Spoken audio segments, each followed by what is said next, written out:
dance?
Do you wanna dance?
Do you wanna dance?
Even on the chat.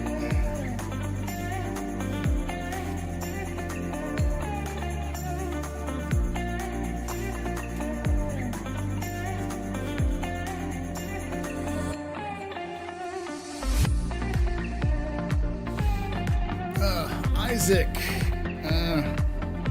That's kind of why I created the AstroPub Live. The goal of it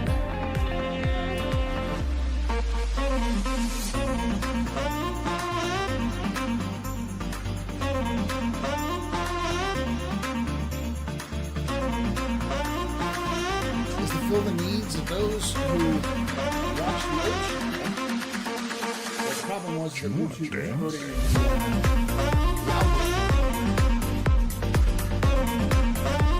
The idea behind the AstroPub Live is just that I do videos every so often.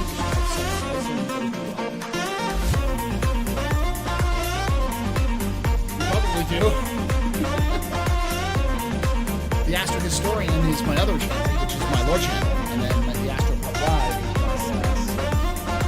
is my like capsules and live streams and like that. But you can never, ever take away my space game.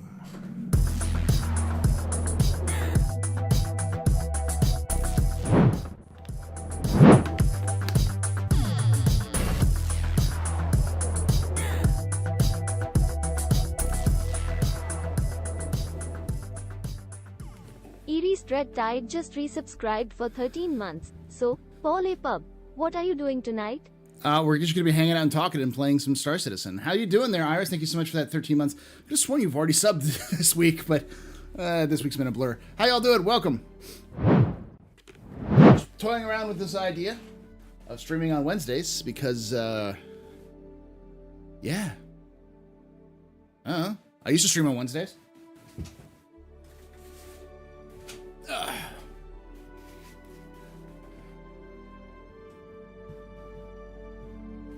You're so confused? Well, this is kind of an experiment. And yeah, so Isaac, basically, my lore content is on its own channel, The Astro Historian, and this is my live channel content. However, it also has the capsules and that kind of stuff because those capsules are literally from my live content. So I just take sections of my live content and post it for videos, but YouTube doesn't treat videos and live streams the same. So like the algorithm doesn't count them the same, so they count them separately. So every time you do a live stream, YouTube starts promoting your live content and your pre-recorded content. The only thing I hadn't been doing is doing a lot of shorts, and now I am. And now you're starting to get recommended to me more often, because that's how that works. Yeah. So I get the idea, but like, yeah, no, I already split that off. In fact, I'm going to be doing another channel for the Lore Citizens podcast, my podcast on lore, because it's going to need its own podcast channel. But welcome to whatever this is. Welcome to the AstroPub. My name's Paul, Berserker01, Batman Shelley, your humble host and space bartender here at the AstroPub. Your space bar at the end of Twitch. Sit back, relax, enjoy the show. We're going to go in for you. I just ate, so. Notion Pasta, this isn't live. I'm entirely pre-recorded. Hey, Luna.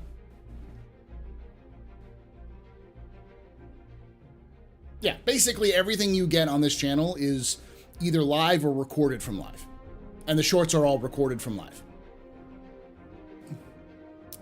So as always, I gotta mention, we are sponsored all of this month by Factor. Factor is a fantastic service. If you, like me, find it hard to find time to cook, either you're too busy, you're too tired, you're just not feeling up for it, but you want to have better meals, better tasting meals, healthier meals, more balanced meals, and you just don't have the time to sit down and cook, Factor is a great meal option because it sends you, you pay for a certain number of meals sent to you each week. In the past, I used to do it like my dinners would all be the same. I know people who do it for lunches, but you get these meals in like a box, which, you know, is somewhat refrigerated. You take your meals out and you put them into the refrigerator and you leave them there for 7 days, or you leave them there for as long as 7 days.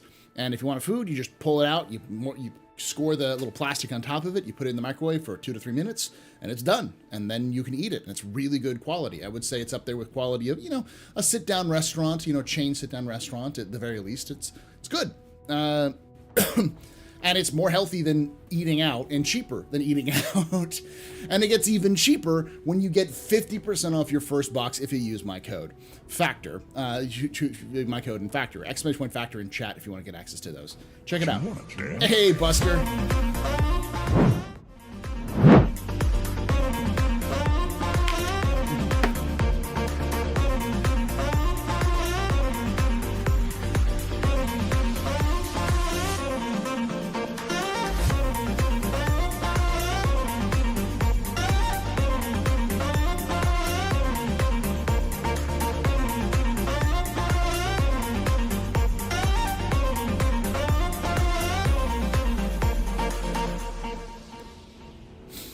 Thank you so much for that raid, Buster. Welcome, everyone, from Buster Stream. My name is Paul Berserker, Batman Show, your humble host and space bartender here at the AstroPub, your space bar at the end of Twitch. Sit back, relax, enjoy the show. We got a good one for you. How y'all doing? You haven't tried it yet, but looking to subscribe for my brother, who is housebound at some point. It's a great option for that. I mean, the meals are usually around 400 to 500 calories. They have a good balance of meals. They have a ton of different selections. So if your brother has got specific requirements, like they're vegan or vegetarian, or they do keto or do something else, those are great, and they're really, really cheap, and they're good. Like, they're much better than your typical sort of frozen meal sort of thing. EVA 2 and 3.3, yes, finally, you got to catch me sending some makeshift saddleball matches with 2 cutlasses and a pico. Let's go. I didn't think about that. That's a good idea. How you doing there, Buster? The hot dogs and the birds of prey.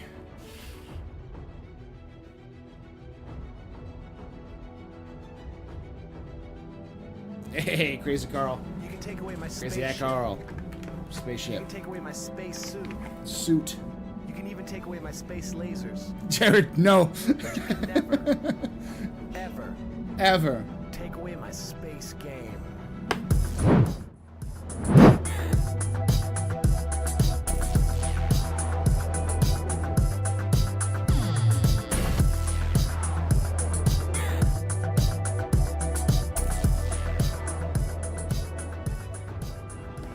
Crazy Eye Carl just resubscribed for 2 months.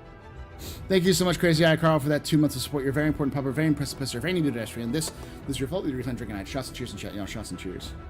So, yeah, I'm gonna be probably stopping the stream, or not stopping the stream, like kind of diverting the stream a little bit, because I'm part of a small group of content creators whom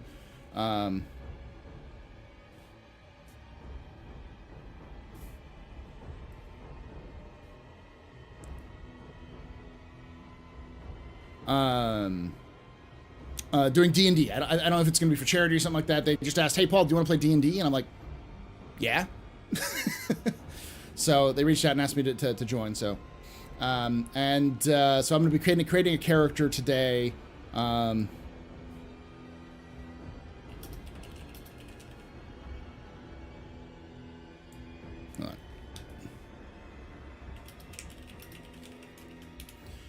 It's Expat Brat, Red Monster, Salty Mike, Tomato, and myself.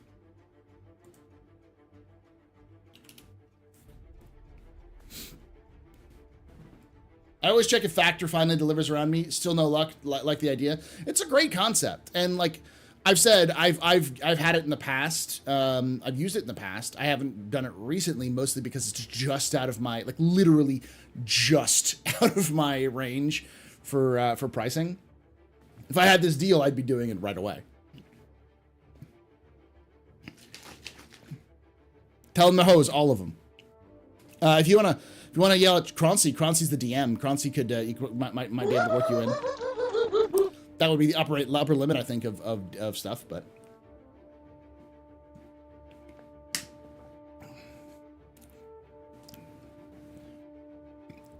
I gotta pull up D&D Beyond. I haven't used D&D Beyond in frickin' forever.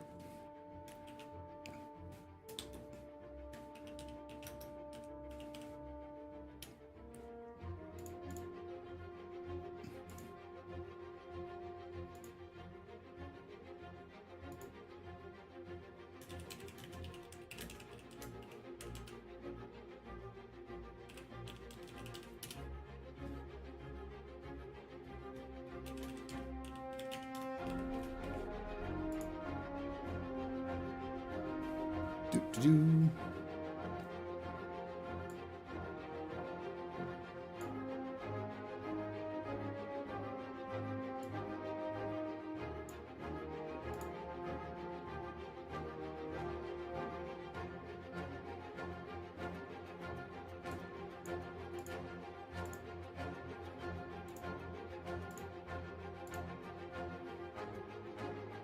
They hose.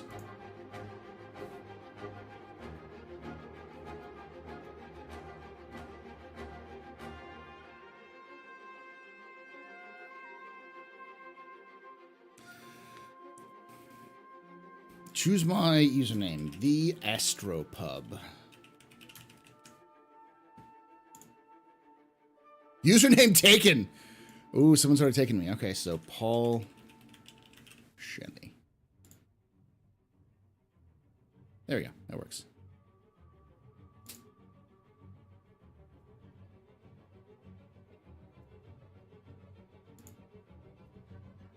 Okay.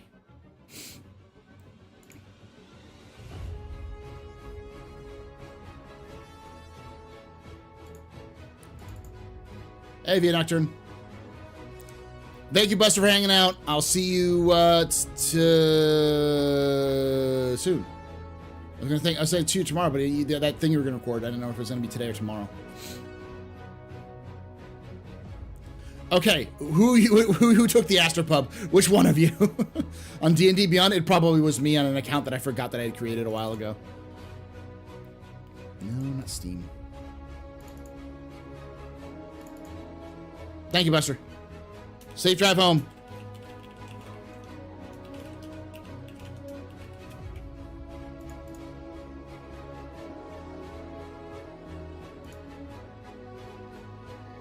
Oh, we're not doing a subathon. Stop lying, bot. Timers, subathon. No, you already turned off.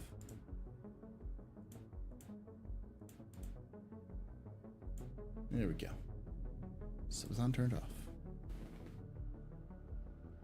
Is D&D today? Well, we're gonna do a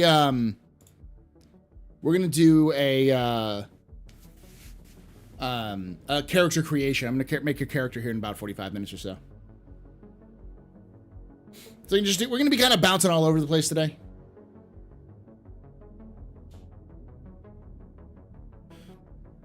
A session 0? No, not today. Or a character creation. It'll take like 12 minutes. It really depends on how Croncy wants to make the character. I've been playing D&D since I was 10. So, like, I've played every edition of D&D since 2nd edition, since Advanced Dungeons and Dragons, when it was called that. I remember Thaco tables. I don't remember them. I don't like them, but, you know.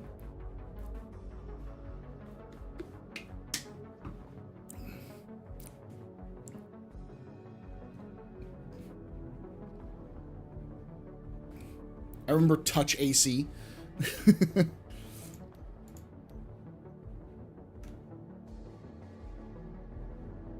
Got back to Darktide with friends last week. Picked it up, and oh boy, Helldivers 2 looks good. Yeah, I'm gonna actually do a lore video on Helldivers 2 soon.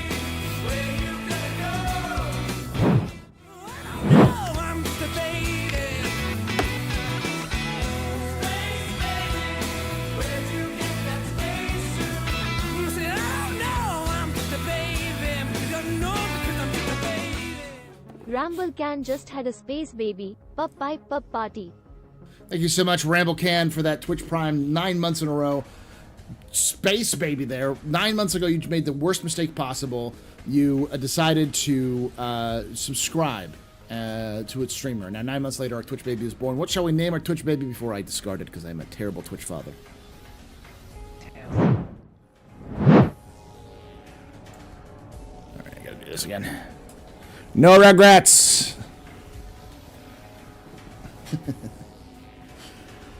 Yeah, I'm gonna do a quick primer on the lore of Helldivers, so people understand liberty and all that other stuff.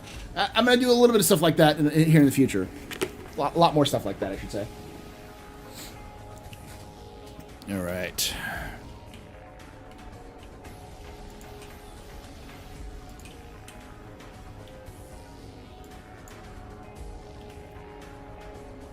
Do, do, do, do, do, do, do.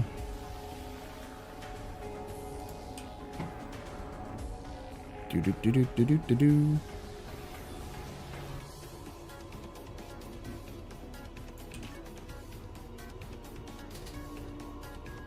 know, I've played D&D in a long time. My brother prefers Palladium games because they had a license for Robotech Macross. Plus, have a fantasy setting, and their popular Rift setting is much more. Yeah.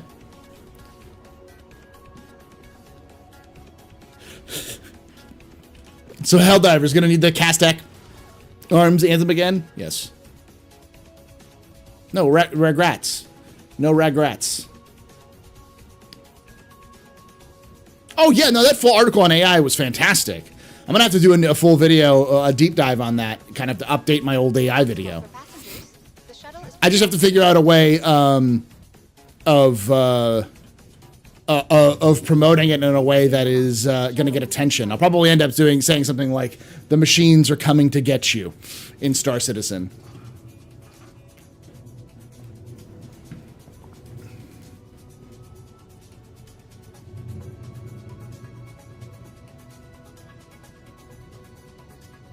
The original one, I found out about it through another YouTube content creator who did a Helldivers scenario in Arma 3.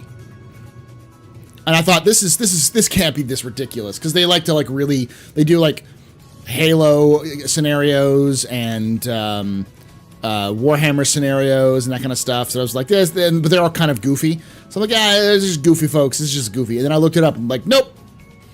Nope, it is in fact this goofy. Hey, how you doing there, Trinova? Yeah, the way to describe the Helldivers is it's a less subtle version of Verhoeven's Starship Troopers. Whereas like Verhoeven has some subtlety in his critique by bombastically playing the fascist angle of it. Helldivers just wears it on its face. Please prepare to disembark. Yeah, it's pretty. It's pretty, and it's not at like 3 FPS, which is fantastic. Last call for passengers. The shuttle is preparing to depart. The floor is lava, apparently. He lost.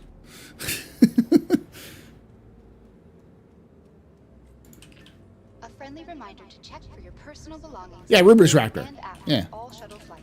Fun fact, Rubrix Raptor is a secret Star Citizen fan No mess. because Rubrix used to use the Squadron 42 theme for his outro music for his harp series. He also did a couple of videos on Star Citizen, but I think he's moved away from Star Citizen as Arma's become his main draw. So how's the FPS been? I haven't heard much about the RL stuff and crash recovery stuff going on. Oh, it's been great. Yeah, FPS has been fine. I've had very little problems. I think Lorville's the place that only has that problems, and that's probably because it's oh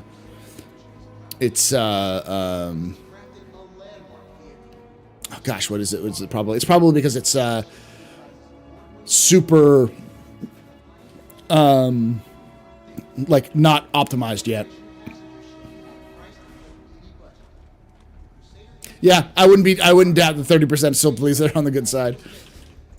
Welcome to the ASOP vehicle retrieval system. Okay, what do I have here? I think it's my Corsair. Your vehicle has been delivered. Hangar 20.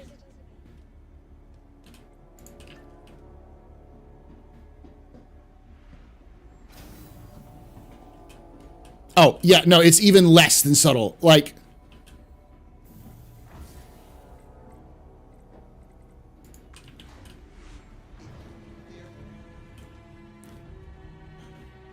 it's even less subtle than Starship Troopers. It's so over the top.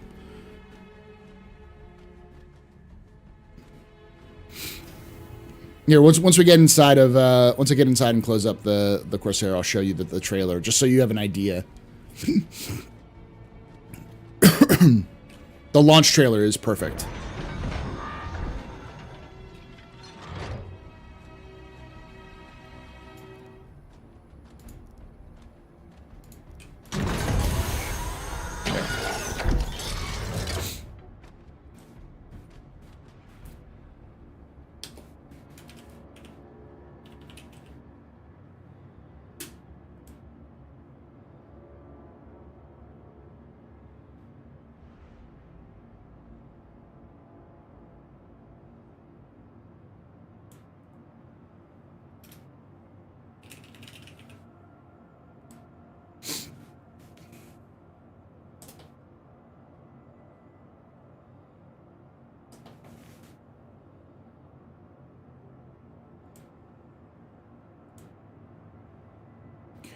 Pull this up.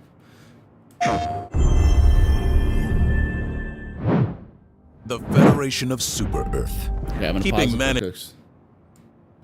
Here we go.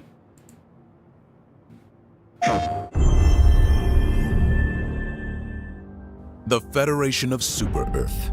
Keeping managed democracy safe with the lives of our heroes. Protecting freedom from tyranny with the gentle touch of an iron fist. But liberty's enemies march ever closer. Together, we must take back control of freedom. Together for managed democracy! Together for victory! Together for liberty!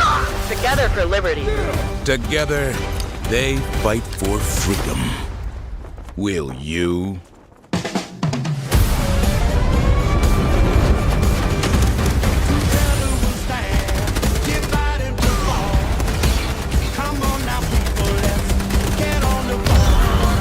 Enlist in the galaxy's elite fighting force. Work together to protect your future.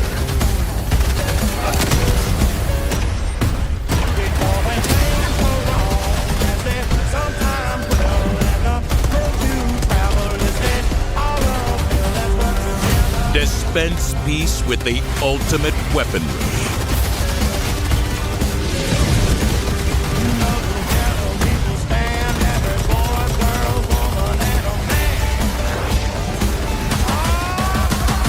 Become a legend.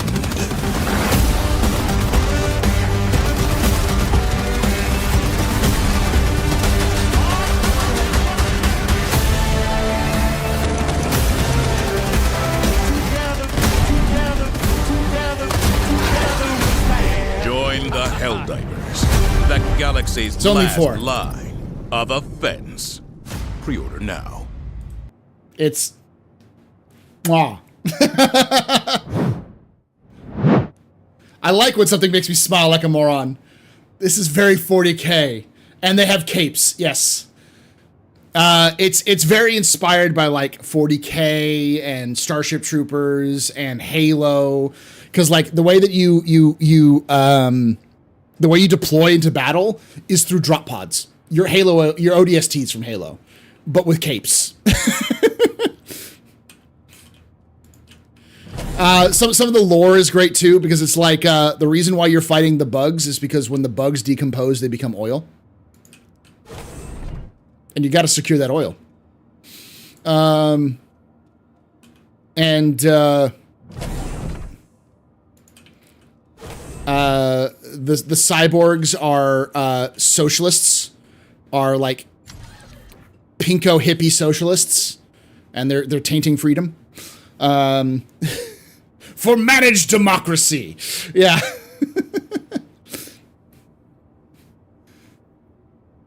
It's great. The first one was a kind of like a third dimensional sort of semi-isometric shooter. And this one's more that first person view, so. I want to join the cyborgs. It is one of those games where you're playing as the bad guys, but no one realizes that you're the bad guys.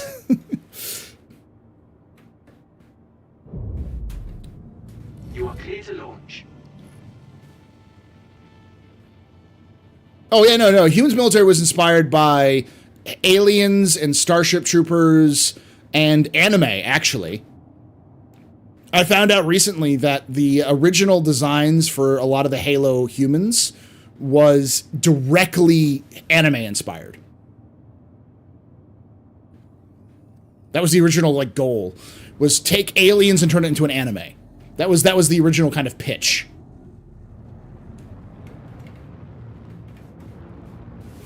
Thank you. Hey Mopar. Please visit again.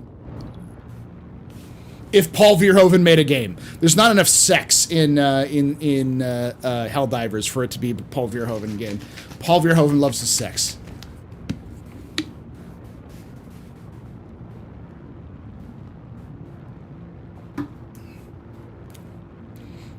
I mean, if you look at the storytelling of Halo, it really does have a lot of that the underlying stories of Halo are very 90s anime. The kind of like everything's depressive. It's like the lost generation, the generation that kind of came after the 80s and were kind of depressed about everything. It's like things like Evangelion and Pet Labor and a lot of the less optimistic stuff that everyone remembers.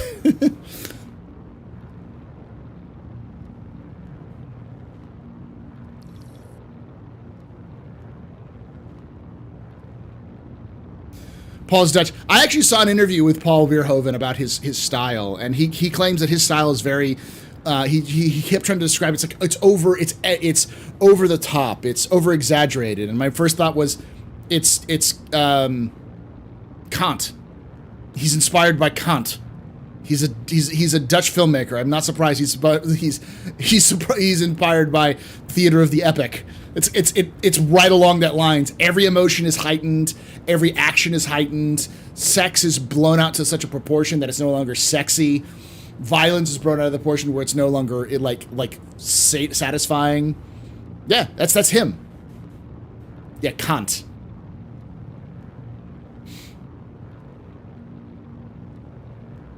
You should be up. Oh, yeah. I haven't actually deployed the wings. I don't think it increases the speed, but...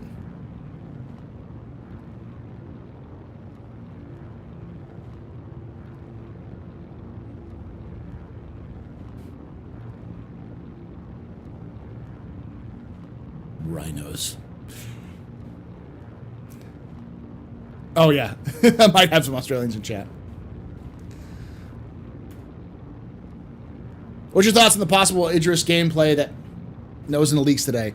I generally don't talk about leaks unless it comes directly from the code sources, just because like if it's a trust me bro leak, then I don't trust. I don't take it as anything but like gossip, basically.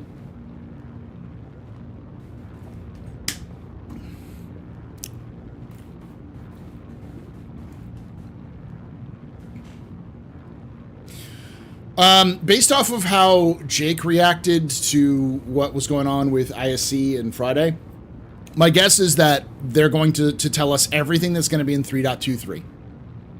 So Thursday will tell us specifically about those two features. I'm going to take personal responsibility for those two features being added because I personally said those are the two features that were most likely going to be cut because we hadn't seen them. And I had entirely forgotten that both of those features were featured in the life in first person stuff. I had just completely blown out of my I was like, yeah, you know. But we also didn't see much of it. We saw, it was basically a rehash of what we saw from the Squadron 42 portions of the CitizenCon 2022. Like, I don't even think we saw the transition from space to, from like ground to space in the recordings, so.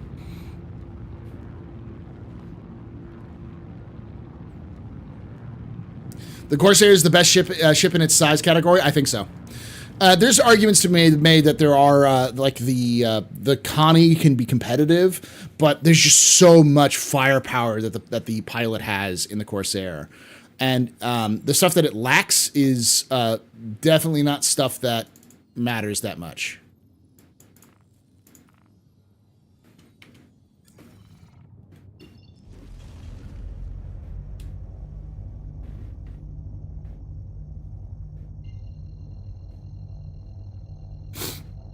Yeah, I don't think it matters that much, only because the stuff that it lacks is mostly, how to put it? The stuff that it lacks is mostly, like, the snub fighter. I think its cargo bay is a little smaller. But it has its own cabin quarters. It has some other unique features. And that firepower is really what matters. I wish there were similar movies like Pacific Rim, like big mecha movies. The problem with big mecha movies outside of Japan is that they require a lot of effects, and there's not a lot of companies willing to pay for those effects unless you want to do giant rubber monsters. And also, mecha is really never really, like, coalesced in the West. Like, I think the biggest thing that the West has in terms of mecha is BattleTech and Mech Warrior. which is itself kind of like a hybrid between Japanese Gundams and 40K.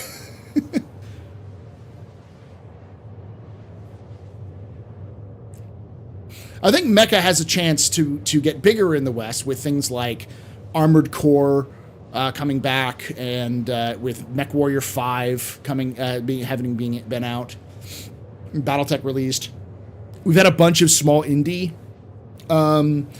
mech games as well. I think it just requires a mech game from a large publisher that has the right mindset for it to really work.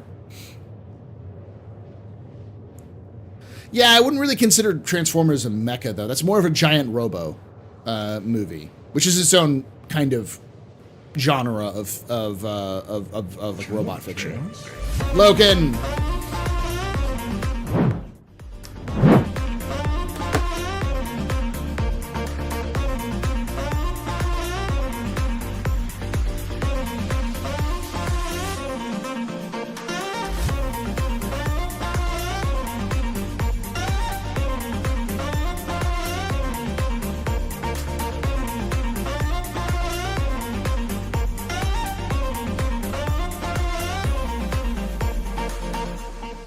Hey, Logan. Welcome to Logan Stream. My name is Paul, Berserker 1 Batman Show.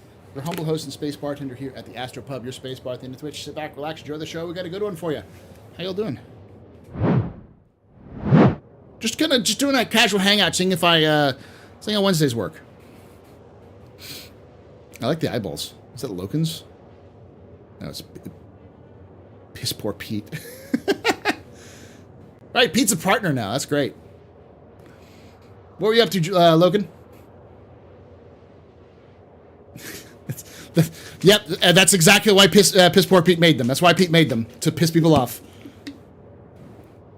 Star Citizen, nice.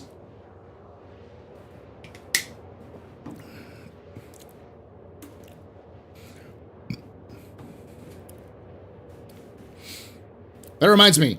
I'll mention it again on March, but you're still good with that Halo thing I mentioned a long time ago. I gotta start gathering people. I'm gonna try to snag a Space Tomato for it as well. Okay. I'm just an old-fashioned cowboy. I have ideas. Full Ballistic Corsair. So, Paul, another fun fact. Aliens was also inspired by concepts from Starship Troopers novel. The actors had to read the novel for preparation. I think the Marines still have to read Starship Troopers as part of their training. But yeah, no, Starship Troopers really did start a lot of, like, we wouldn't have 40K, we wouldn't have Gundam, we wouldn't have Mass Effect, we wouldn't have, to some certain degree, Star Wars. Like, almost all science fiction tropes can trace themselves back, especially combat, like military-based science fiction tropes, can trace their lineage back to Starship Troopers. It was published in like 1958 or something like that. But Starship Troopers is the earliest form of popularized power armor, and to a degree, kind of the idea of mecha.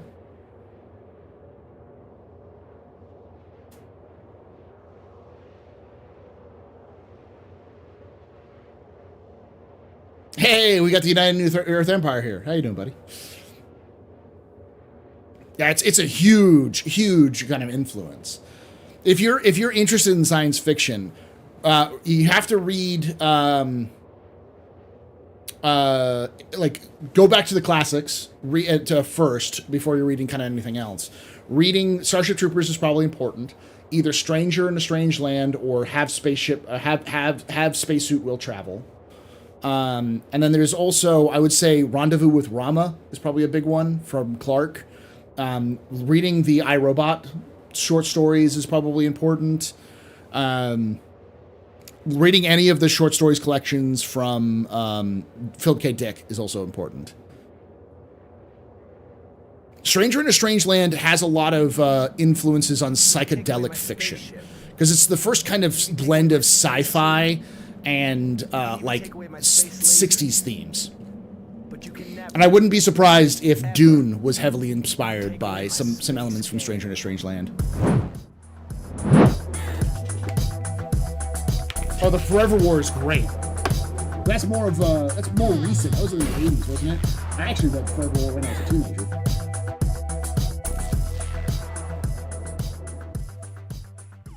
Sandy Sanderson just resubscribed for 20 months. OMG, Rendezvous with Rama. Forgot about that one.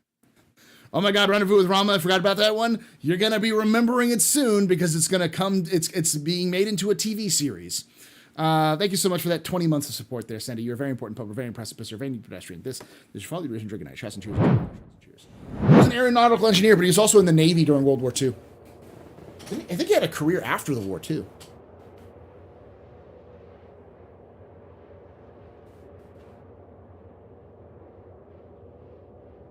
Uh, 1974 for Haldeman's novel. It was a comic based in the 80s.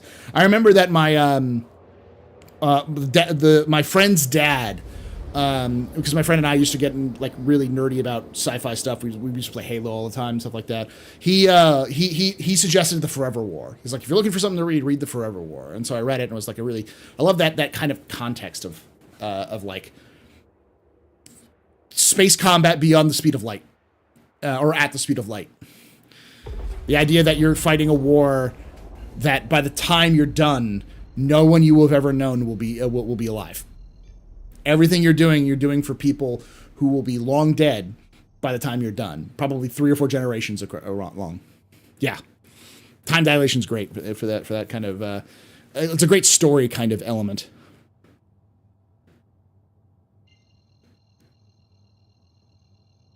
His brother was a major general in the U.S. Air Force. That doesn't surprise me. Heinlein? Yeah.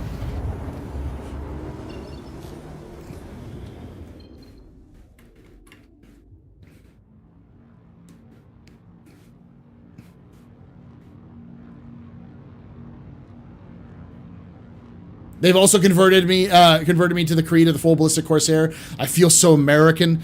You just feel so free. There's just so much freedom that when you pull that trigger, it's just like you can feel the freedom coming out of all of your pores. It's like you want to go grab a big gulp of oil and in one hand and a giant dripping cheeseburger in the other. Thank you, and please visit again. Hello. Please proceed to assigned landing bay.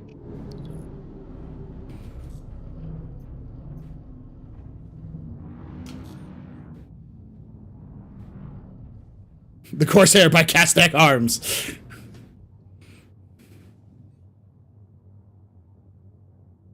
Murica, I presume?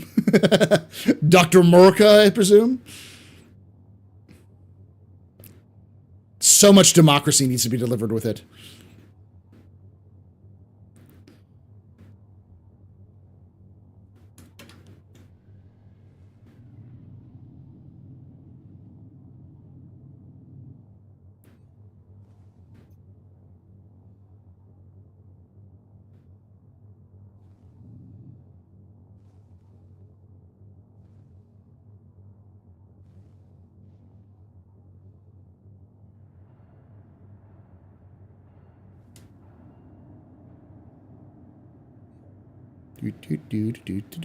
And stop and down.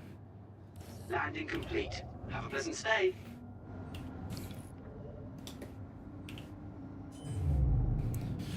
Once you get a handle of the transformation, of like remembering to hit the transformation, it's not too bad.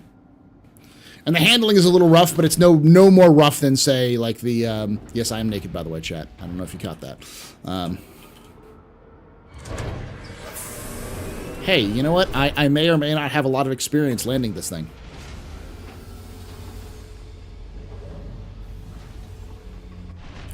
People joke about my about me being, you know, I can fly. I'm a pilot, but like I'm actually pretty good at this thing when I remember to be.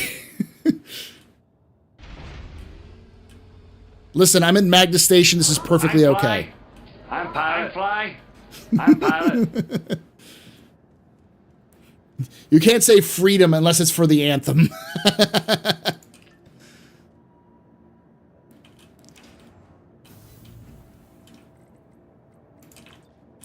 But yeah, no, I'm very looking forward to the EVA system because it was one of the things that I was really hoping for, and then my camera broke. So let me go back to the bar. Camera, why are you? There we go. Right. Now that I'm naked, let's go back to undersuits. We're gonna go to. Oop, no wait, got my stone skin. Stone skin. Good, yeah. I think everything else is just this. Then armor. We're gonna go with the classic. I think at the top probably. Do. There they go. Legs. Chest. Arms.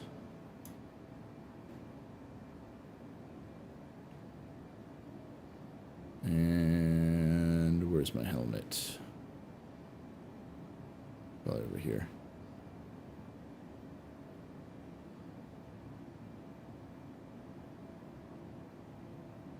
There it is at the very top. You slap that boy on the back. And there we go. Into gold. It could also reply it with this too. This wouldn't work. But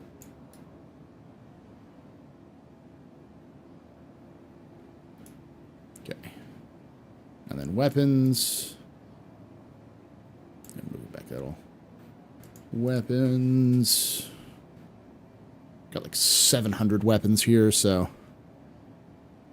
slap that bad boy on. Slap that bad boy on. Slap. Slap.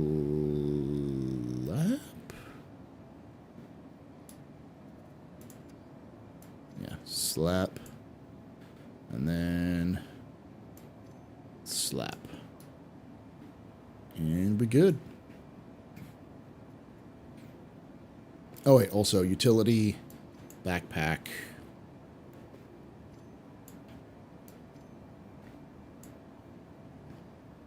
And then I gotta get the utility gun. I'll get that real quick. Lots of bad boy slapping. Love slapping some bad boys. Oh yeah, Highland got tuberculosis back in the 30s, and the Navy gave him a medical discharge. But after like a month, then ran in politics and flopped, and then he started writing. I want to say it was in the 40s or 50s, because yeah, I think he was in the war.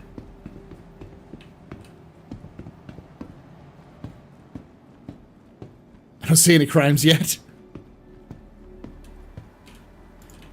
But yeah, I'm very interested in the EVA system because that looks really like I've been waiting to see that new thing get done. And then I gotta do cargo center. And I'm also interested in seeing the interaction system because yeah, those two things are very cool in terms of their what they're doing. Like in terms of gameplay. Almost certainly both of them, if they're not making in 3.23, they'll make it in 3.24. But I think on Friday we'll have a full breakdown of what's in 3.23. I can't imagine them talking about it not being like that they're going to put it in 3.23. Yeah, let's do that. Magnus Gateway.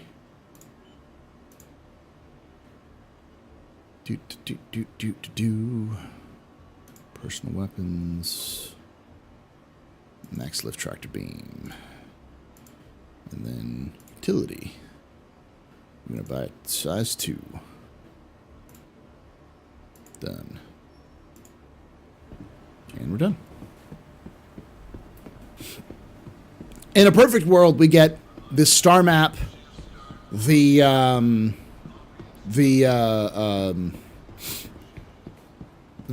interaction system, the EVA,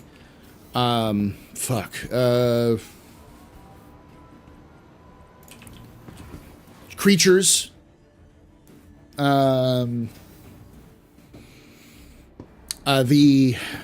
cargo elevator, cargo missions, new reputation system, like the whole shebang. I don't think we'll get all of those, but we'll probably get at least some of them. Have I seen Ministry of Ungentlemanly Warfare? Cavill is the lead guy, Guy Ritchie directing, looks fun. Huh, might be fun.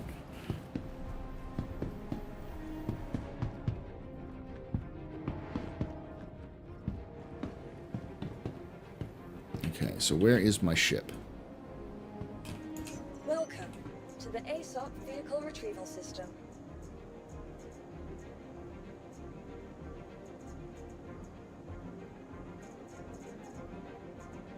Hangar 5.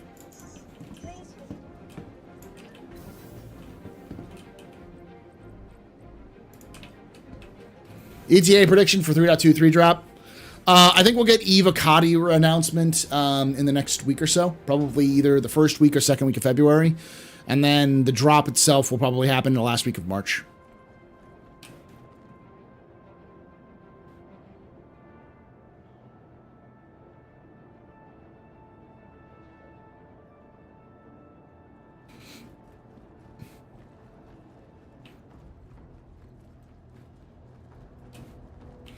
CIG seems to be a lot more focused on getting stuff dropped at the right times, so they don't have that kind of buildup of like, oh, well, we need to just do this now. We need to do this now. We need to do this now. It's all just like, we're getting it done. We're putting it in. We're calling it a day. I forgot to get ammo for this, but it should be fine.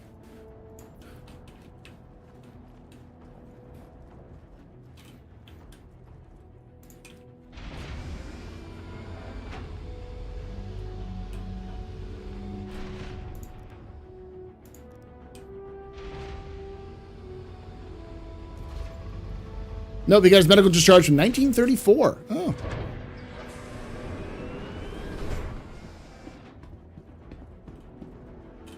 Okay. Yeah, because he was in, like, the Navy for a while before that. I remember it being, like, a big part of his career. It was, like, of his identity was that he was in the Navy. You are clear to launch. Like, one of the reasons why he made Starship Troopers was because he felt like, and that makes a lot of sense now that he was a veteran in the 30s, that he felt that people, generally speaking, didn't respect veterans. That veterans were taken advantage of by, like, the majority of the population.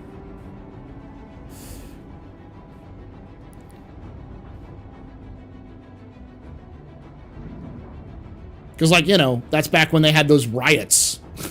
when the veterans of World War I, like, built Hoovervilles in D.C. and the like, what's his fucking face? MacArthur led a fucking armed military force into those camps and just, like, killed them or destroyed the camps.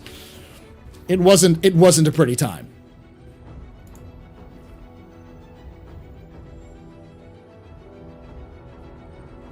Is this off kilter? It is off kilter. I like it. Okay, so we're gonna go to ArcCorp because I think that's the one that has the best smuggling routes.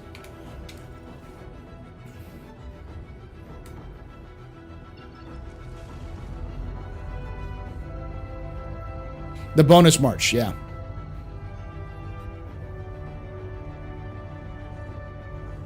Well, I'm not going to get freaking attacked unless someone's stream sniping me.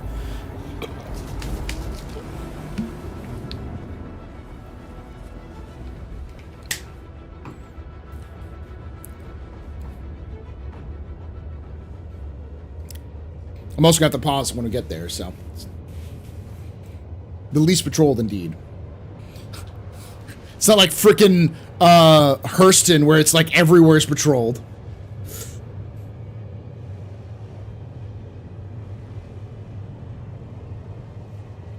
I no longer is it orbital inclination is now off kilter. I know what it is. I'm just gonna call it off kilter because I'm weird. I was raised by a Louisianan and a Texan. All right, I'm gonna have some weird little like verbiage that slips out.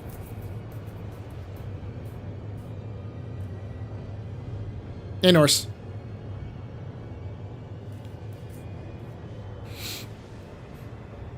Any new lore updates coming up soon that you're looking forward to? They really don't tell us about the lore updates until they happen.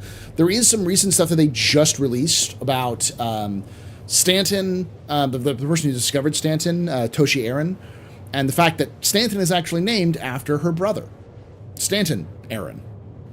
So, and that kind of tracks. Stanton is a name. It is a name even today. Usually it's a last name, but, you know, I guess it could be a first name. And, which is the reason why they have the Aaron halo, because Toshi Aaron discovered it. Also, there's a huge article on AI, like where it started, the fact that the Artemis mission, Janus, was an AGI, which is fascinating, because it's something that I've always like, based off of the descriptions they've had and the kind of the way that she reacted to people and stuff like that. She always struck me as kind of a Cortana type, and yeah, she's an AGI, the most advanced human and artificial intelligence that was ever developed. I think there's some stuff about pyro. There was one that was they talked about the Pyrotechnic Amalgamated Company, but that was from like a couple of months ago, if not a year ago, in Jump Point. It was just released to the public. You know, if you believe the unreliable narration that is. I still contend that everything we see in the lore is UEE sanctioned lore. So there may be other perspectives and other stories being told that we haven't seen yet. I could also be wrong, because CIG writers are not subtle. Subtlety is not in their vocabulary.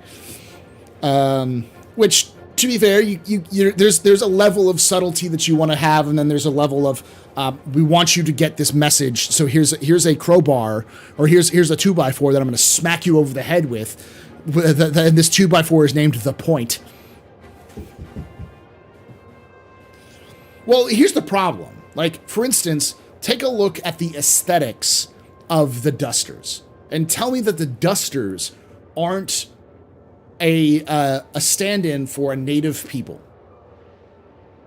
Look at their clothing, the accessories they have on them. They scream like a kind of like an allegory for a native population. And then you look at the destroyed settlements that are all throughout Stanton. We know when everything was built in Stanton because we have records of it. And those settlements are not part of that record. So who the fuck built them?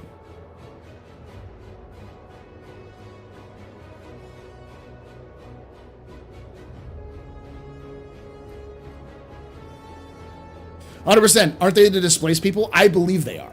I believe that the Dusters were the original settlers of Stanton who were displaced during the move and were forced out of their homes, and they've returned to areas which are not as well traveled to try to re-pick up their lives.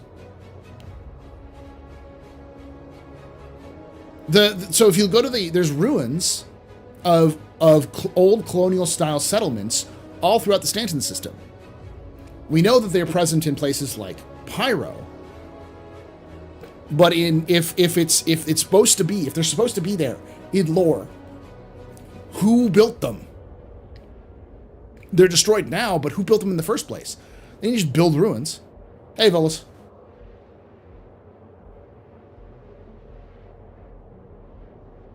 Yeah, the only people who are at those locations are Ninetales, and I can imagine that there'll be other factions and like pirates factions. But the idea is that they've been abandoned to hostiles.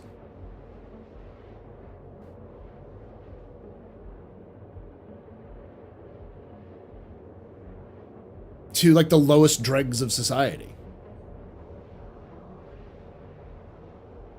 So if CIG wants to keep those in game, which I have a feeling they do, they're going to have to come up with an argument for why they're there. And I think the easiest argument is that Toshi Aaron was not the first person who found it. She discovered it maybe by following somebody while she was searching for a jump point, and discovered the jump point, and then was given credit because she turned in the jump point for credit because she had always wanted to discover a jump point. That was her childhood dream. And she's from Magnus. And this isn't to shit on people from Magnus, because I always considered my character from Magnus. But it's Magnus, the home of Drake Interplanetary. Are you going to sit here and tell me that there aren't shady individuals in Magnus? Again, CIG is not subtle.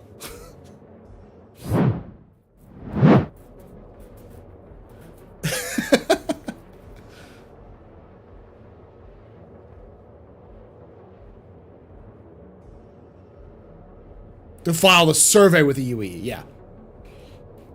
And they've joked, the writers joked in the past that Toshi was a party pooper. So, you know,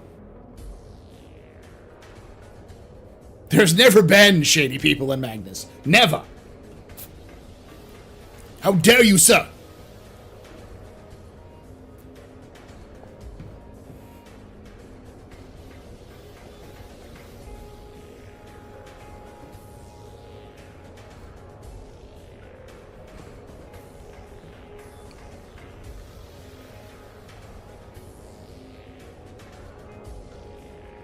And why would they want to cover up the fact that the UEE military displaced a native people from their ancestral lands? I don't know, maybe because the UEE was supposed to be the kindler, gentler humanity after the Messers, and here they are doing exactly what the Messers would have done. That's kind of bad for politics, when the UEE was still kind of not very well put together.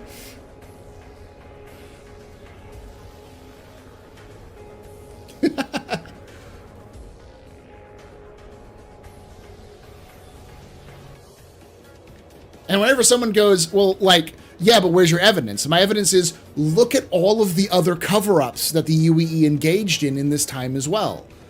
The freaking reason why the Carrick exists, the reason why the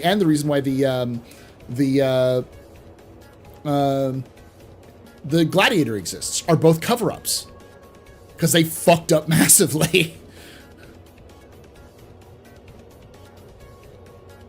And I think that's the real thing to kind of take away from Star Citizen's lore, is that everyone points out the fact, and again, because CIG is not subtle, people point out, why would they keep the UEE if they didn't like the guy who founded the UEE? Come closer here. Because they just didn't like the guy. They still liked the idea. They just pretended that it was just this guy's fault. And so they reformed it the way they needed it to, because having a lineage of crazy people slowly go insane over power is probably a bad look. And so they reformed it. But they didn't change anything fundamentally. That's all. They're still an imperator. It's just now an elected emperor rather than being an appointed one. And who can vote for the emperor? Only citizens. And who can be a citizen? The government decides. You have rights. You have universal rights, except for elections.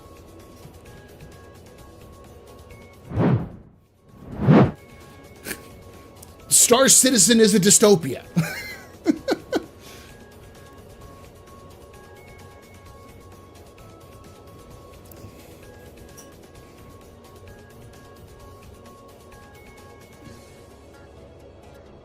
Isn't the giant planet-sized station also from a cover-up? No, it wasn't a cover-up. But they tried to make it work and they failed it, and then it was exposed as like they were doing it. And they're like, yeah, we fucking got caught. Yeah, we're doing it. So I'm still voting for Senator Strong. And this is why I have no interest in saving Vega. The problem is that, like, you can't just paint the UEE in one brush stroke.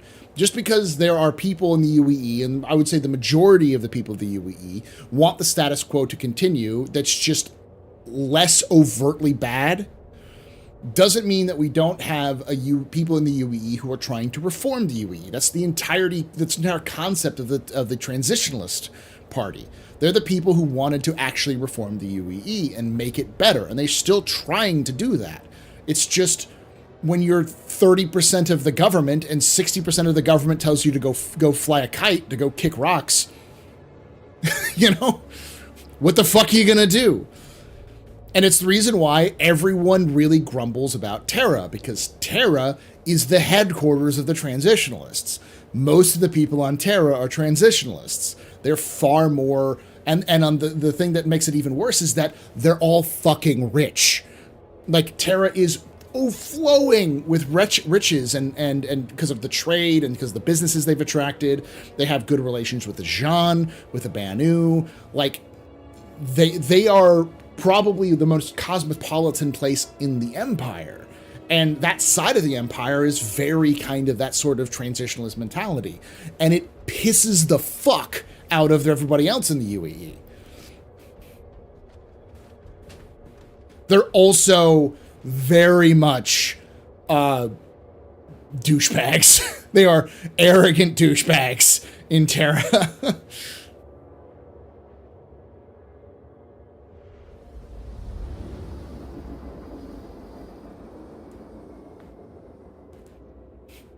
It pisses the fuck. My new favorite phrase. Hey, Crunchy. When I dock, we'll hang out and do some character making. So.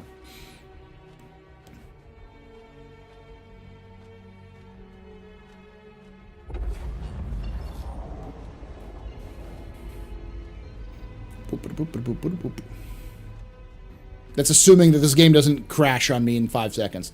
Watch it happen.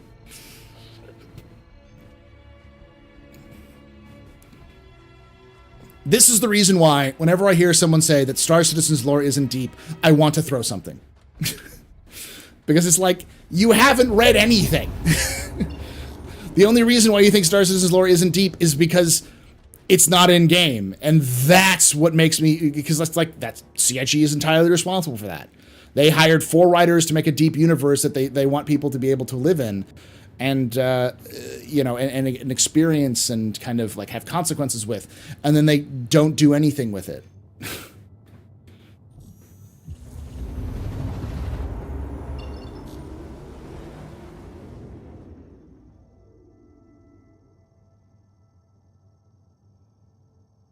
But I mean, that's the reason why I like the, one of the reasons why I like, the writing is because the reformers aren't bad and they have noble intentions, but they believe that working within the system is important. And there are people who believe that the system is beyond corrupt and needs to be completely broken down and remolded. But those people aren't the majority because the majority is comfortable. And so you have a kind of realistic balance of different views inside the Empire. That's not mentioning things like the Tavaran trying to establish their own power base within the UEE by siding with the traditional kind of universalist parties that are at odds with the more radical like Tavaran who want to like reclaim their ancestral homeland by any means necessary. And believe that humanity has done nothing but terrible things to them, which they're not wrong.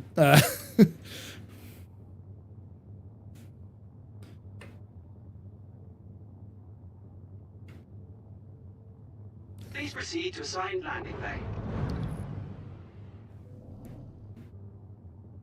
The majority of citizens are comfortable.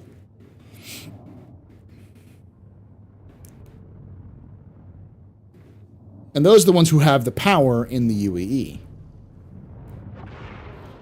And there's at least the image of being able to work your way up from nothing. Like, you can still become a citizen if you enlist in the UEE Armed Forces and do a term of service. If you do a good term of service and you are recommended, you can become a citizen. So anyone, in theory, can become a citizen. Even if it's actually only a minority of people, even veterans, that can become citizens.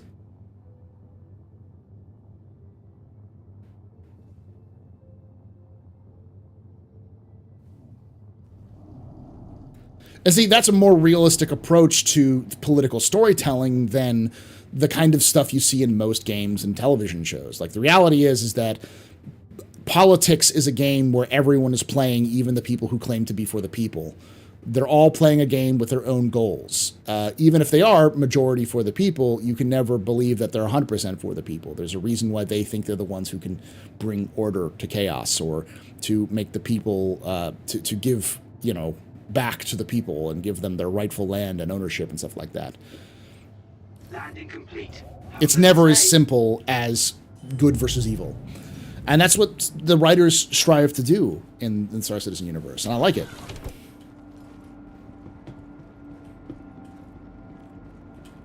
Like, is the UEE good? No. Is the UEE evil? Probably not.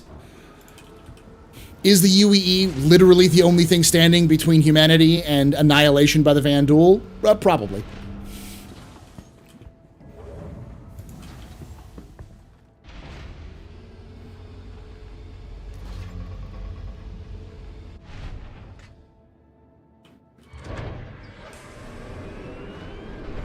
There we go. Close it up.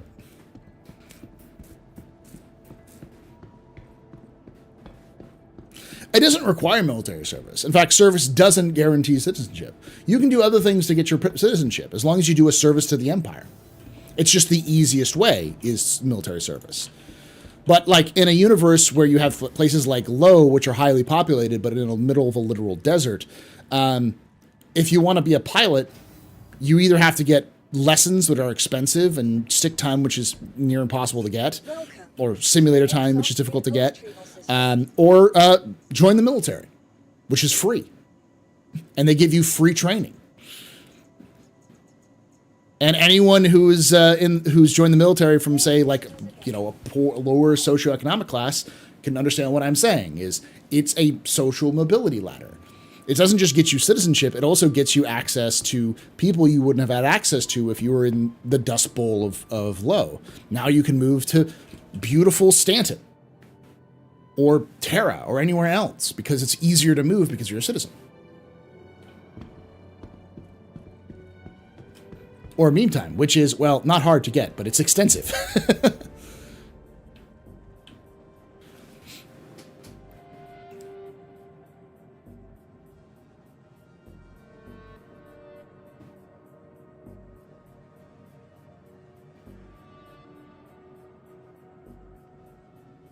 But even if you join the UEE military, it's not for sure that you can be a pilot. No, but you may get more chance to actually have simulator time and get your hands on sticks, which then will make it easier for you to get your pilot's license, or be able to, because you earn money, you can then buy a ship after you get out of service and fly it yourself. A lot of people do that.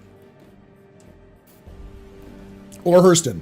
I don't think anyone who's looking to move up in the world is moving to Hurston.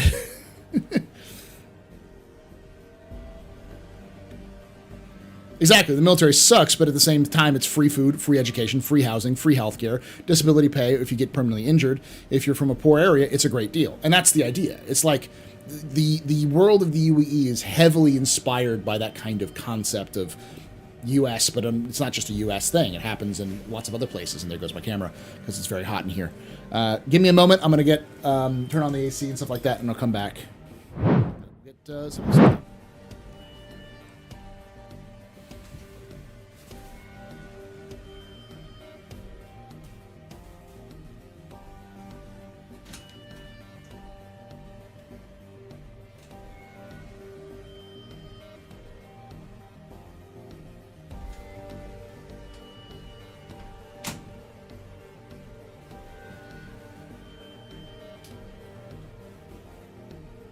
Exactly, Donnie. That's how a lot of the lore stories go. It's like the person who ended up founding the IAE wanted to join the military so she could become a pilot, but she ended up becoming an engineer. So when she got out of the service, she started building her own ships, inspired by Xi'an design that she saw.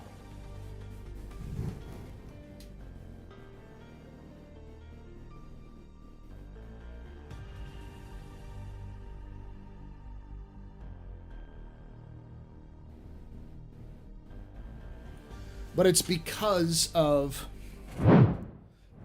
her time in the military that she had time to go on simulators, fly ships, figure out how they function, but she didn't have that when she was a kid. So when she got out of the military, she was able to use the money that she earned from service to buy her own shop on low and buy an Aurora, which, again, time and time again, the stories of people buying Auroras as their main ship is frightening. Your starter ship is a symbol of social mobility in Star Citizen. Think of that. When we're playing the game, we're playing when we start at a higher socioeconomic level than most people in the universe. Yeah. Aurora, mentions of Auroras being purchased as ships for work is incredibly high.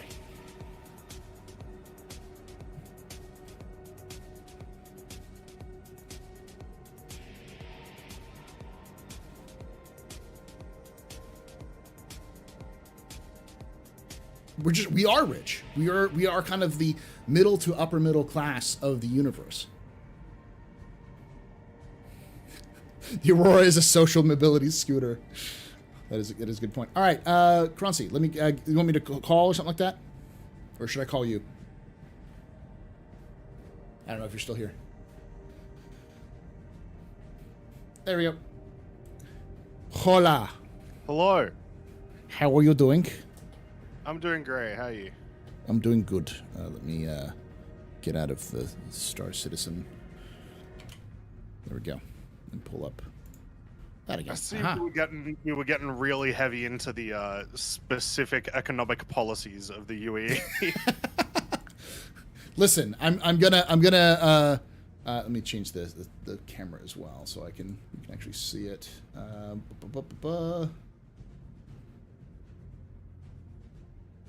think it's this one. Yeah. No.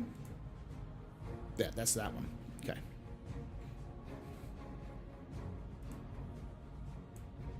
There we go. So you can see my side of things. Nope. I turned on my camera. You should be able to see it now.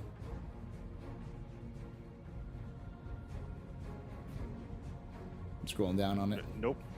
No? I can see it on my end. I can just watch your stream. That's fine. Okay. All right. Like, That's yeah, fine. the way that we're going to be doing it is, so I'm going to be creating it through D&D Beyond. Mm-hmm. Is why I'm sharing D&D Beyond, and you can claim the character once it's done through the campaign link. Okay. Oh, so you're gonna make the character, not me. Yeah, well, like you'll be making the character, but I'll But physically on your pressing end. the buttons. Okay. That makes sense. Okay, Yeah. so I'll go back to the book. Okay. So generally speaking, what level are we making the character at, by the way? Just level ones. We got some newbies.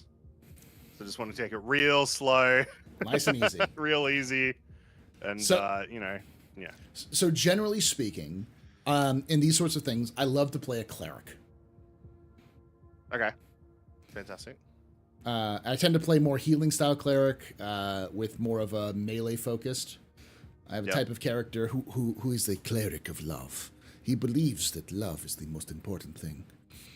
And he's a halfling. So I love it. So All right, let's get into that. First thing I'm going to tell you about, and like you can show this on stream if you want. That's fine. Sure. So this is Asher Acre. This is where the session will be taking place. This is a capital city of House Thurwin, a proud elven family with lots of ancient ties, but also the most powerful kingdom in the world of Seyrule today. They are pretty chill. There hasn't been a war for quite some time for House Thurwin, and they are also very I guess multicultural would be the probably the best phrase. diverse. Yeah, extremely diverse. Yeah. While they do essentially own land, they do own. They do take control of a lot of other areas of power. for the most part, it's usually seen very well because they just inject so much money into the local areas. The only times where it does come up where it's a bit bad is sometimes you will have like a rivalry with like, you know, a local town, like another local town, and then House Thurman will come and just take both. Yeah. And then, you know, so there is like some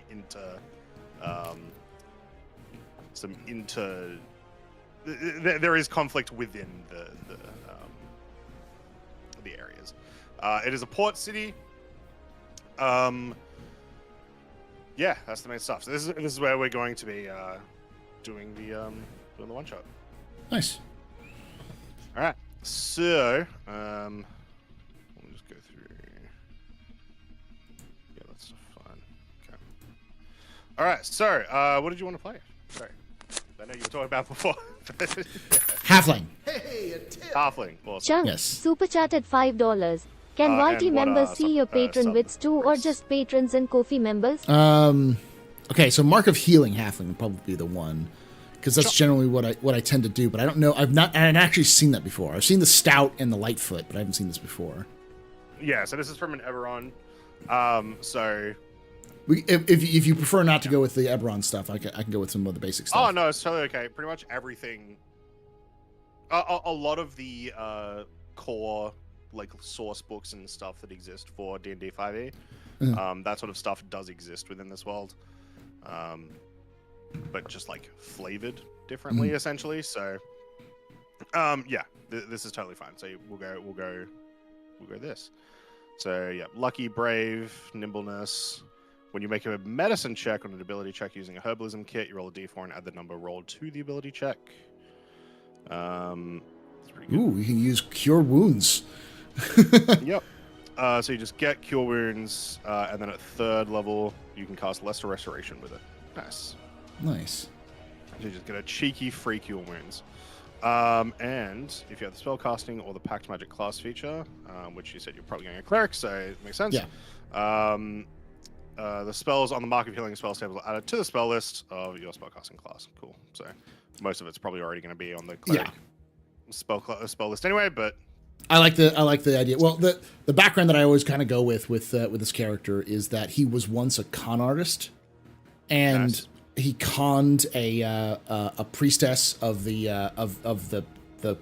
goddess he worships, and when he was he was just doing it to kind of get by, and then he ended up causing that priestess to get killed, like convincing her to like take the bullet for him, kind of thing. And he felt kind of guilty about it afterwards, and so the goddess spoke to him, and then he kind of converted to becoming more of that religion, that kind of like to spread the faith. So like kind of forced to for repentance, reparations, or repentance. Yeah, but he still has that like sly talking. He still likes to like, he knows the street lingo and stuff like that. So he's kind of like a street preacher is the idea. I love it. That once again, everyone's somehow been making characters that work really well together. You being like an old con man, like in the past a con man, actually works really well. So, as in with what other people have made. So, cool. We'll talk about that soon. So, yep, Cleric. Yep, easy dub. What would you like to be proficient in? Let me see. I gotta go bust out my 5e book. So history, insight, medicine, persuasion, religion. Insight and then persuasion would be the two ones I'd like to. Love it. And your domain. So life domain. Gonna go life domain. Yep. Yeah, life domain. Easy. Get heavy armor. Cool. Damn, so easy. So I told you it'd be pretty quick. It's very easy when it's people that have been playing D&D for quite a while, right? So, cool. We're gonna be doing point by. So yeah, what do you want to jam? Wisdom and charisma are still the biggest ones, right? For clerics. For clerics, definitely wisdom. And then it sort of just depends on what you want your secondary stuff to be. Like if you want to be tankier or whatnot. I'd like to max most of it in wisdom. I guess like. Yep. Try 13, maybe. Sure. Maybe 14. Yeah, let's try 14. Yep. Sure. And then charisma, I'd like to give that to like a 12. Mm-hmm. And then Constitution maybe to a 11, and then Strength to like a 12, and see what I have left. Sure. Yeah, 9 points. 9 points. So Dexterity can get to like a 10. No, I don't need Dexterity. Leave it at 8. It's fine. Yeah, you got heavy armor. You need to be dexterous. You don't need Dexterous. Maybe Intelligence to 11, and then Wisdom to 16. Try that maybe. I go to 15. 15. Okay. You can go to 15. Yeah. Yeah, 15, and then Strength to or Constitution to like 13. You can take away my spaceship. Yep. I'll leave you 2 You can points. take away my spacesuit. Then I think Strength to away my 13, because I think that's going to take 2 points too, right? To move up that high. But you can never No. That's Okay. 1 point. Yeah. Only- Strength to only, 13. 14 and 15. take away my space. Okay. Strength to 13, and then was Charisma to 13. Lovely. Easy. Awesome. Which actually- Easy clap. Cool. All right. So background then. So you said you want to be like A charlatan. used to be a con man. Yeah. CTRL underscore Yeah, a just charlatan resubscribed or for 3 months. what are some of the other backgrounds? Thank you so much for that prompt, though. So criminal could work. Hermit can work for that, I guess. Maybe urchin. Urchin could work, yeah. I like charlatan. Charlatan is more of that like Alright. was a con man kind of thing in the past. Yeah, exactly. Yeah. I like that. Cool. All right, let's. Now I've been doing this for everyone, so you don't have to do these because you've got a pretty good idea of what your character is going to work like. But I've been doing them with everyone anyway. So would you like to do these, or would you like to come up with your own? Looking through some of these, I can take a couple of them. So personality traits. I think flattery. Flattery is my preferred trick of getting what I want.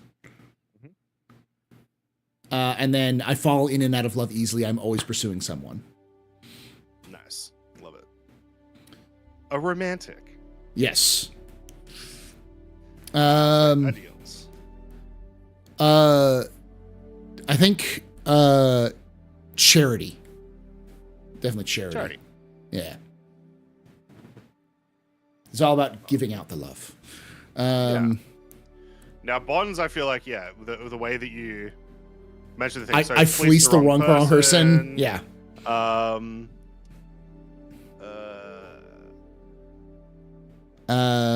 I swindled. I swindled and ruined a person who didn't deserve it. I seek to atone for my misgivings. That's it. That's the one. Love it. That's how I came up with this originally. Was I went through this and I saw that I was like, boom, my brain, it works. Okay. So. Yeah, sweet. And flaws. Okay, I can't resist a pretty face. I can't resist a pretty face. That's just how that works. I love it. Yeah, so we got a proper romantic here with some dodgy past. Awesome. Now alignment. It's 5e. Play it however you want. Faith. So I have my own faiths. Okay. And I also have been making some new ones. So 1 second. Once again, I'm gonna mute myself real quick. Chance, yes. If you subscribe at a certain level on Patreon, you do, or on the YouTube, you can get access to some of those Patreon videos early, but you have to have a certain level. It's on there as well. And thank you for that subscription there, Silent Control. And I'm just doing this for a little bit just because I want to kind of get this set up, and then we'll roll back into Star Citizen here for a moment. Sorry, I just wanted to make sure that they ever kind of got the idea of what's going on. Yeah, no worries. All right, so let me give you a little bit of context of some other world building things before we get into Faith. So first off, there is a calendar. One of the big things about the world of Sayrule is there are 3 moons, and so they tend to use the calendar is built along that. There are 4 seasons of 12-10 days, followed by an event called the Athelian Conjuncture. Okay. The first season is Crescent Primary, aka the crescent moon is sort of dominant in this little pyramid shape that the 3 moons make. Second period is the Waning Primary, the waning moon does it. Third period is the full moon does it. And then in the fourth period, we have the time of eclipses, where all 3 moons sort of start to orbit each other a lot closer and start to cross over each other. Okay. the religions. At the moment, we are in the what did I call it? The period of worship. So for the last 13,000 years, the way that gods have worked is the way that orcs work in 40K. Yeah. If you believe it enough, it happens. So, you know, a lot of people have taken their religions from certain things that have been happening in the natural world itself, and then by believing in it enough, you know, their deities actually have started to come into existence. So to start off with, we have the most popular religion across, at the very least, the House Therwen Empire, which is the Divine Family. So this is a multi-deity religion. You have the Father of Crowns, who is a symbol of power, control, and leadership. The Mother of Beasts, a symbol of nature, nurturing, and disorder. The Son of Swords, a symbol of strength, war, and craftsmanship. The Daughter of Dreams, a symbol of hope, visions, and omens. And then you have the Kingdom of Hells, a symbol of order, fear, and divine punishment. Their most sacred day is the Ascension Day, which is the first day of Crescent Primary, which is the celebration of the deification of the Divine Family.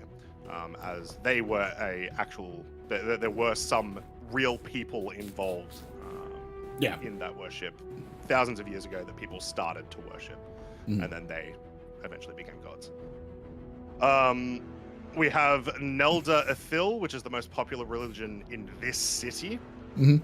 It's a mostly elvish religion, worshipping the three sisters, or three moons that orbit Seyrul. We have Aerin, Tuuli, and Lyrian.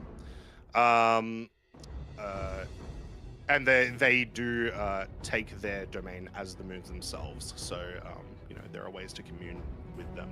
And then they have the Athelian Conjuncture as the most sacred day, which is a celebration of the new calendar, essentially. And it's a big thing where all three moons are eclipsing each other. We have the Violet Eye.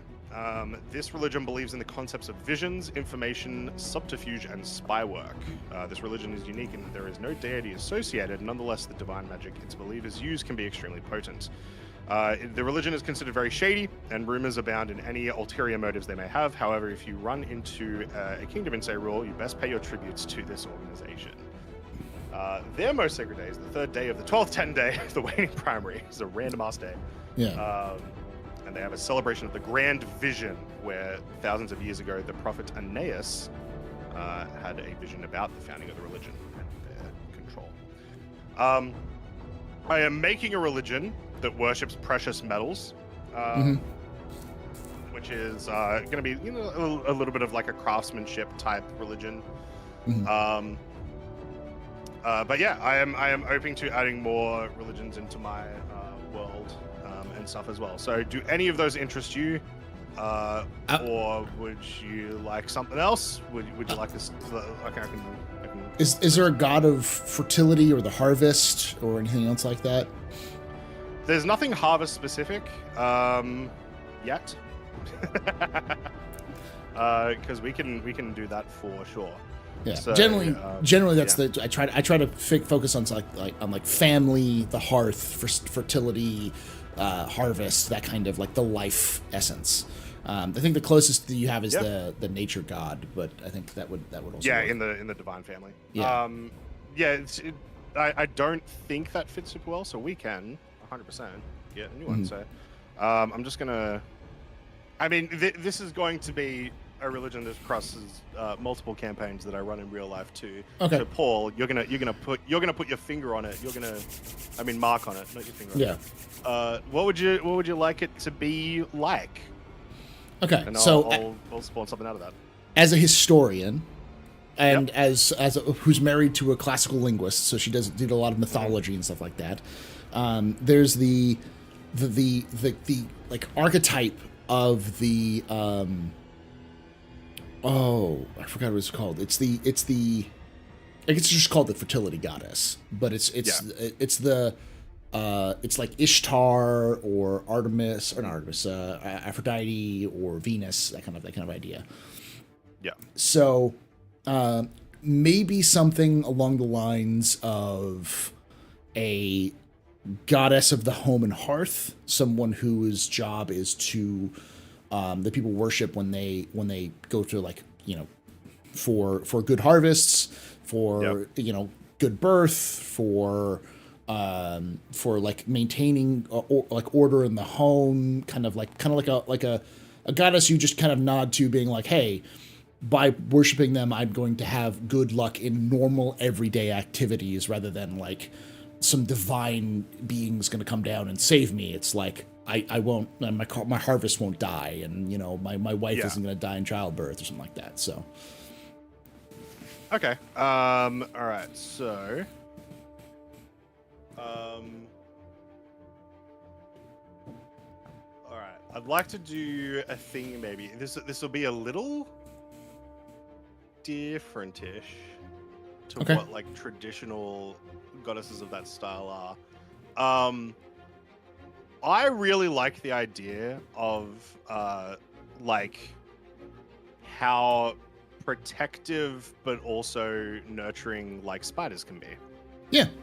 And I feel like it's a trait that doesn't super come through in a lot of fantasy settings and stuff when they do that, right? It's always like, the spider god is like the sneaky shadow god, whatever. So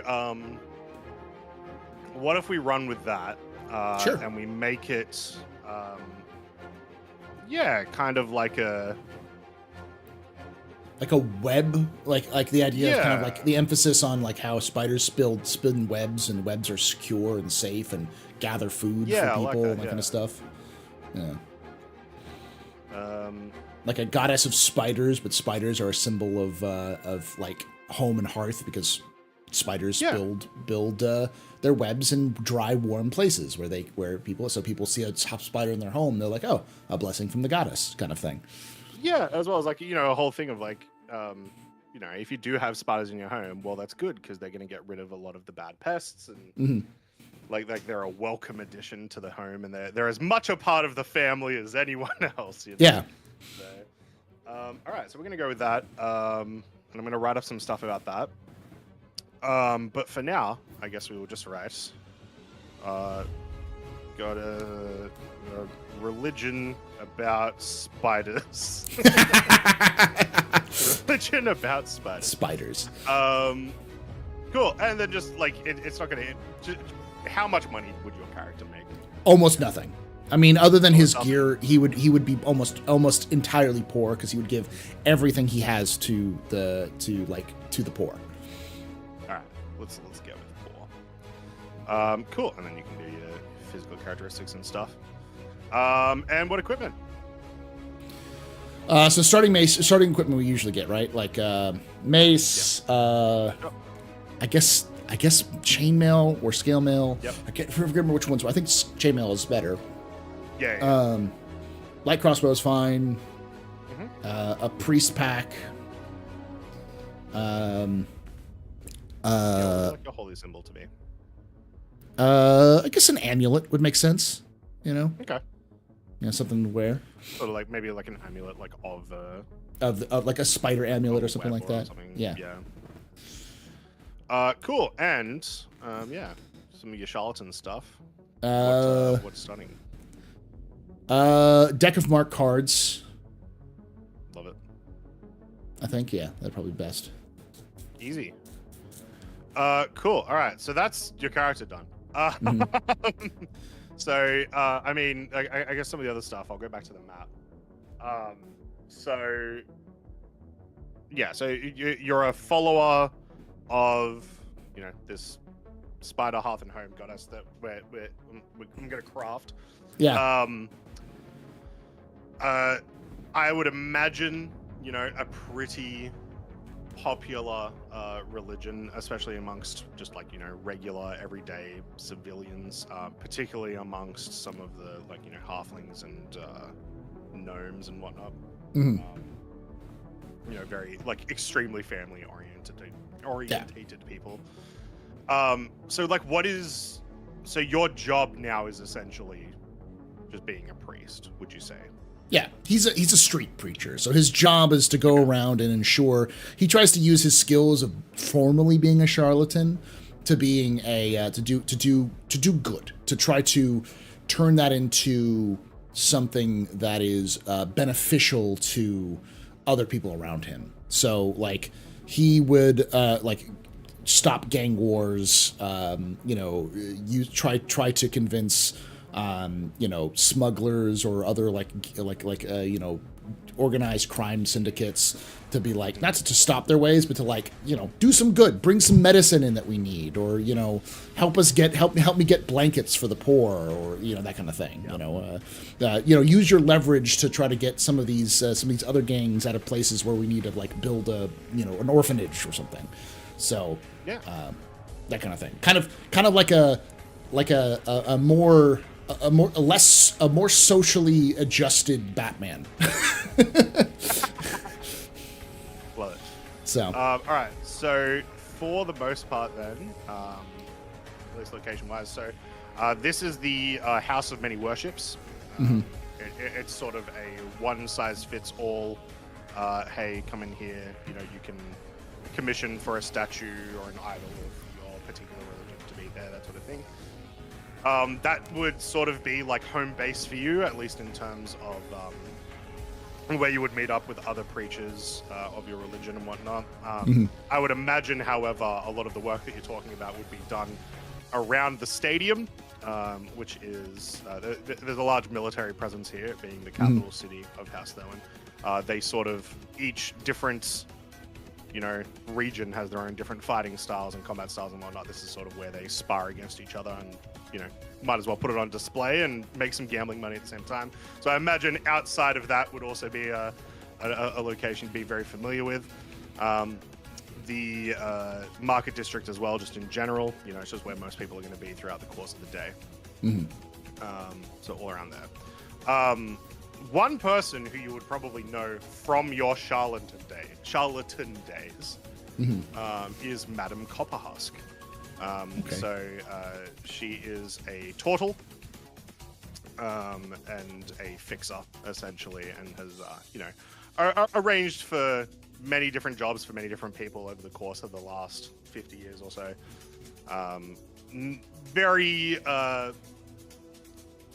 A lot of her jobs that she has given out to people have been either petty crime or you know, only hitting the richest of rich and those who are undeserving, essentially, right? Yeah. And the people that won't miss their things as much as other people would, right? And so she's got that sort of good reputation within the underworld of Asha'aka for that. So you would be familiar whether you did a job for her or you just knew her in the circles, whatever it might be. You are at the very least aware of that person and her role. Okay.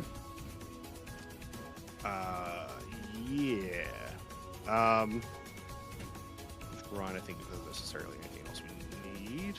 I don't. So, do you have any questions about the world or anything? Not really. I think we can pick up a lot of it when we're going through. And I'm assuming that we'll have my kind of a meeting moment where we have a session 0 or something like that, where we kind of get everyone together and everyone kind of feels out why we're together and what we're doing. So so my hope for this, so like we're doing the one shot, right? But my hope for it is that if everyone enjoys it enough, we'll continue it. Just because I've had a lot of fun making this campaign so far. But yeah, at the very least, we're going to be doing a practice session. Yeah. Just so everyone can learn how to use, you know, the software, and also just how to play D&D in general, and et cetera, et cetera. But yeah, that was nice and quick. And I love D&D players. I have many different character archetypes, but generally speaking, whenever I hear we've got a lot of newbies, I go, I'm doing my halfling street preacher, because he's fun to do. He's a good example of doing good without being stupid good. And so like he's bendable. So if you have someone who's like, we're gonna break into the magistrate's house, I can kind of go, the magistrate's kind of a dick. Let's do it. You know, it works. So awesome. Yeah. Sweet. All right, cool. So yeah, you'll be able to claim this character by going to the link that should be pinned in the Discord. Okay. And that is the second last character. So I just need to do expats, and that's everyone's done. I'm looking forward to her paladin. I've heard, I heard her be like, "Ooh, I like paladin." I was like, "Oh, this is gonna be fun." For reference, what we've got so far, what we've built so far. Oh wait, I can actually check. Oh, you're not showing me anymore. Good. All right.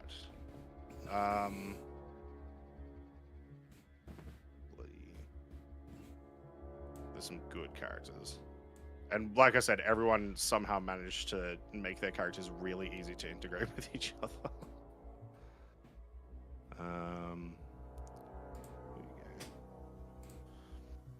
So we have, Red's character is a gnome wizard, specifically a deep gnome, which should be good fun.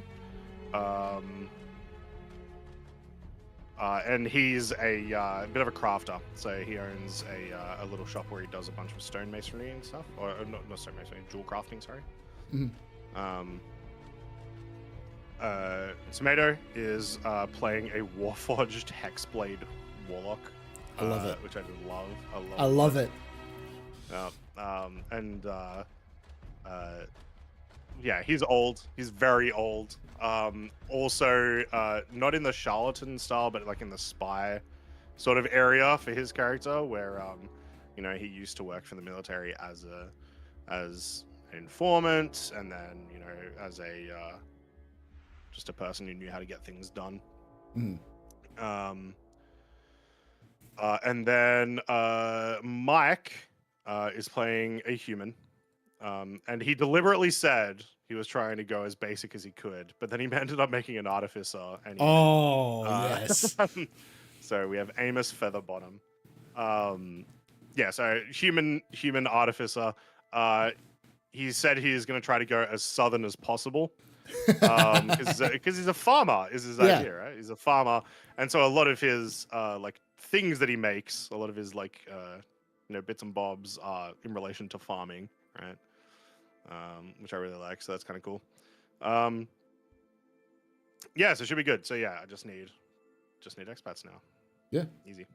It's gonna be interesting. So thanks again. Cheers. I'll catch you later. Later. All right, I'll be right back, chat, and we'll kind of get back to the game. But yeah, hopefully you enjoy this. We're doing it for charity. We're doing it for breast cancer research. So yeah, come join us. Well, I don't know when the time is exactly, but I think it's going to sometime this coming month. So.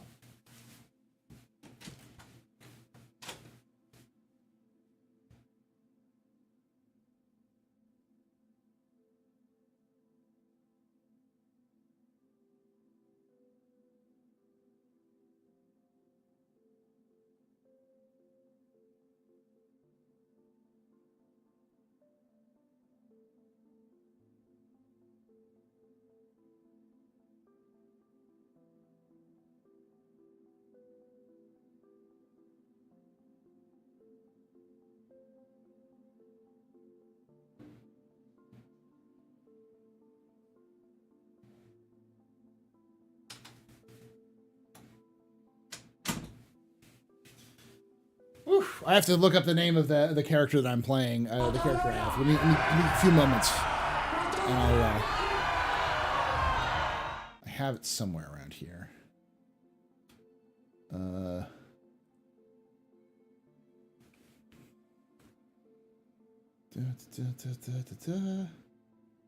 It's not there.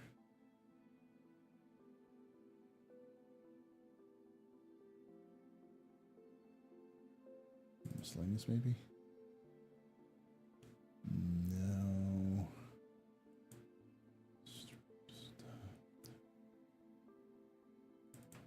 There.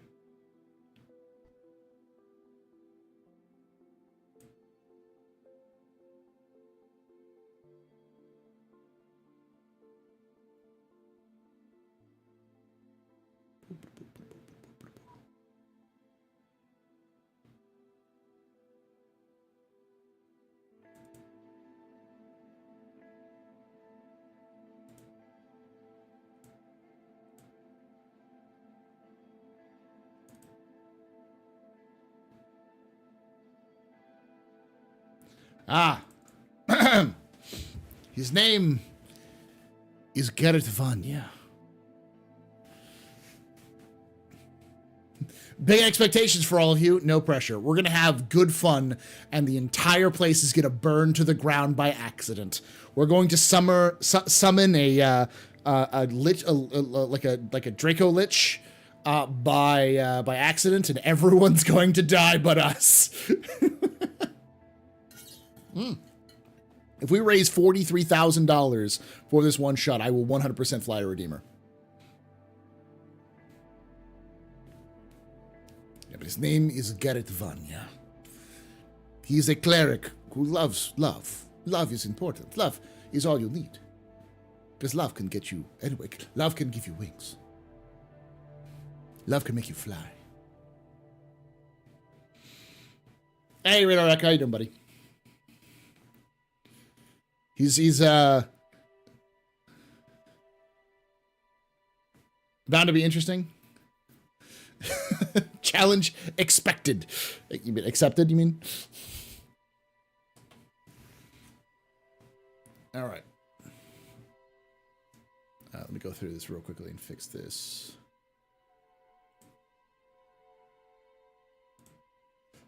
For those of you who've been around me long enough, you will remember Garrett Vanya.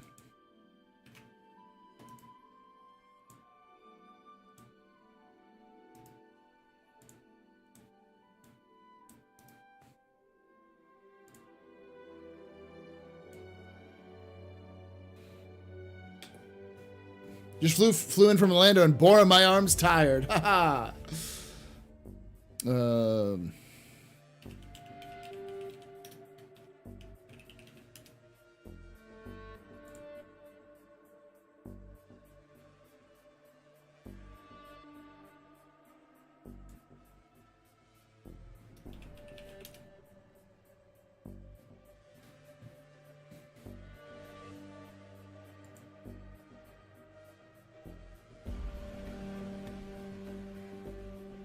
Steal this this image for now. We'll use something else eventually.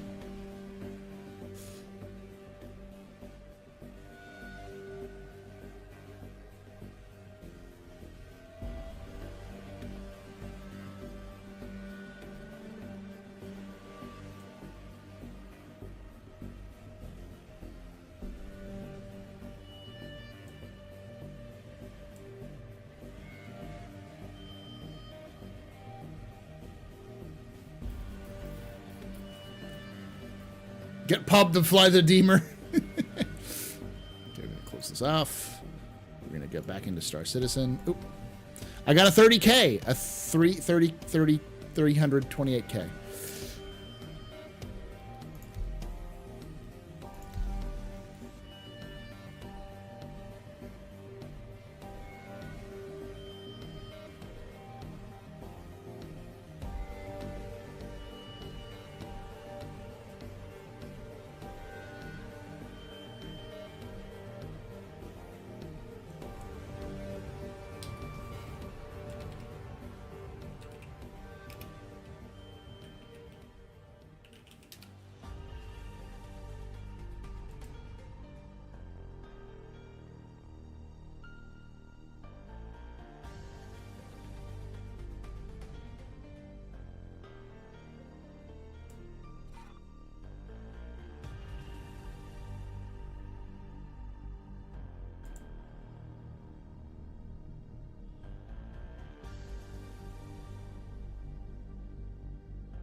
right.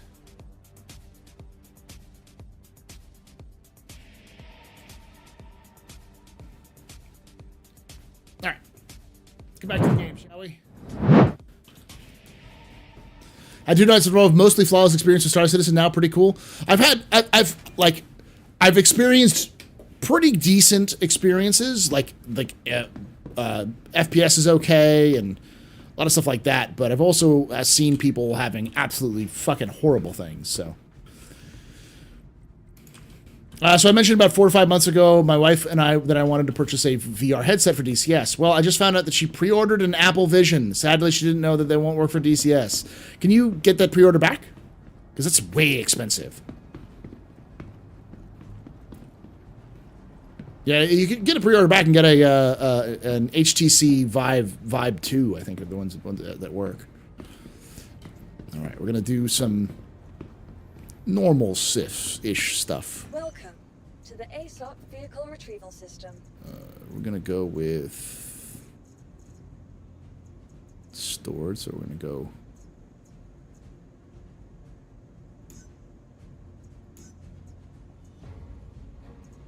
Okay, I'll get that here in a moment. I'm going to go buy something to drink and such. No, it's not. There's no monthly subscription to play Star Citizen. It is free once you pay $45. That's all you got to pay.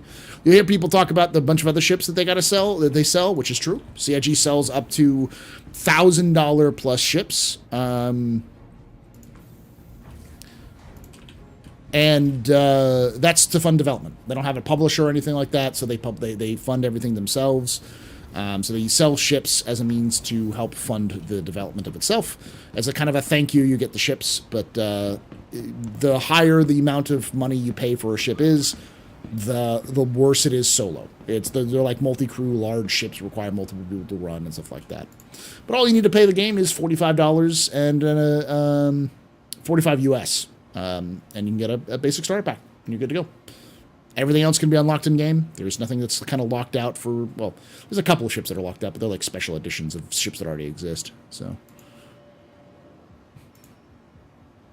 I'm so glad that things are going well for you, Paul, because Star Citizen ate my dog and burned my homework while blowing smoke in my face. As you know, Iris, I whenever I mention anything positive about Star Citizen, somebody has to crawl out of the woodwork and mention that Chris Roberts personally walked up to them, pissed on them, and then knocked them out. So... yeah.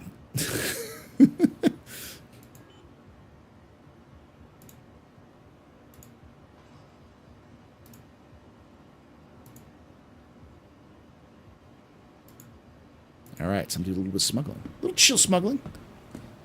Thanks, man. No problem. What a badass. Sad, I will say, if you want to play Star Citizen, they do these these free flights all the time. So you can play the game for free for like a week, if you want to check it out, because that's always a better option. Though they do offer like a 30-day refund if you don't like the game. And there's definite requirements that you get an SSD. If you don't have an SSD for your computer, it won't run well. It's SSD, 16 to 32 gigabytes of RAM, a good processor, and a decent graphics card. I use a 2070 Super, and this is what I'm getting. So that made me laugh out of lurk.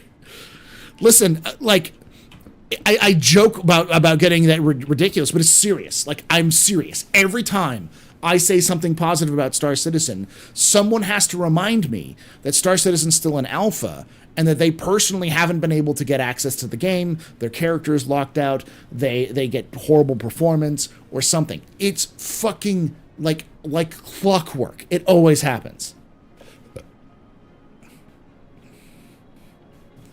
I love Star Citizen too, but it's like it's one of those things that always comes up, and I go, you know that sometimes it sucks that stuff happens, but that happens with all games.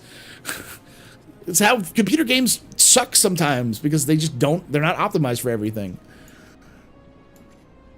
But you can't say that, because then someone will say, but I've played X impressive computer game before, and it runs fine. You can even take away my space lasers. But you can never, ever take away my space game.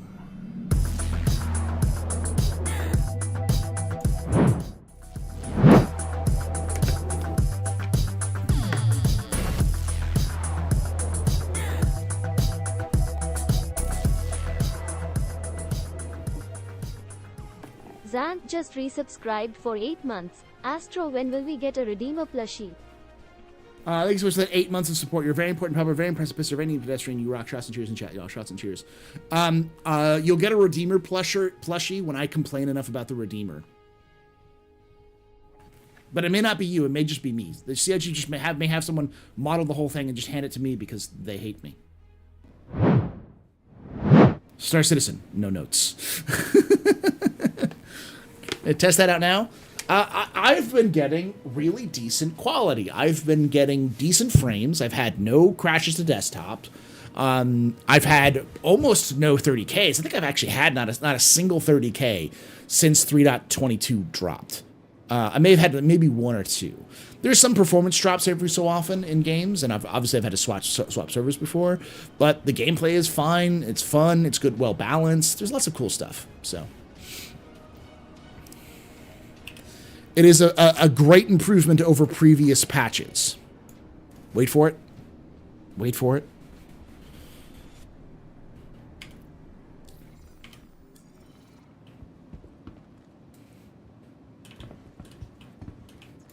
Welcome to the ASOP Vehicle Retrieval System.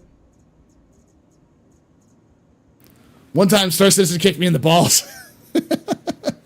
Or Chris Roberts kicked me in the balls. Yep, I told you. I told you it was going to happen. Your vehicle has been delivered to the following location. Please visit us again.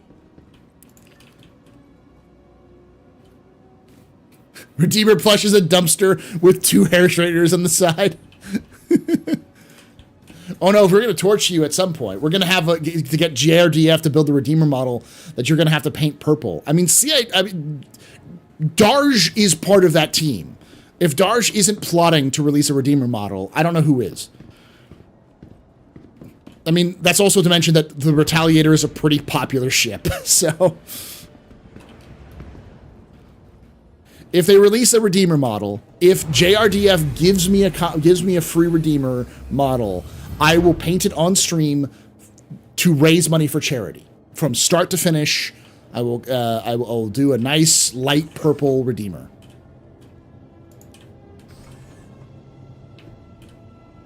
Vince stole my wallet.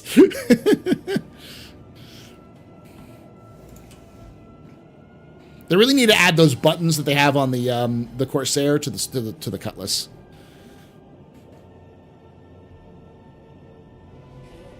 Badger.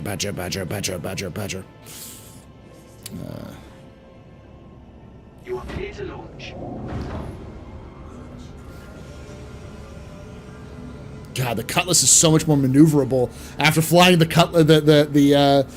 cutter or the Corsair. Oof. You can only say nice things about the Redeemer while painting it. For charity, I'll do it.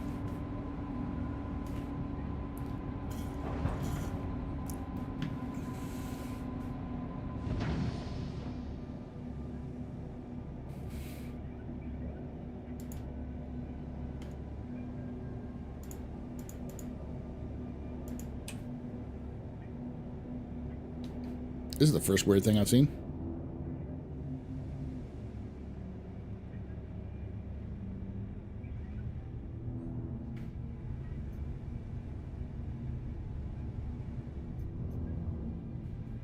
Thank you, and please visit again. All right, so we're going to go to Lyria. We're going to go to the orphanage. Let's go help some poor starving... We're going to buy some arts and crafts from the poor starving orphans at the orphanage on Lyria. When do you think we'll get instance hangers? I think 3.23. We'll get the instance hangers the same patch we get the cargo elevators.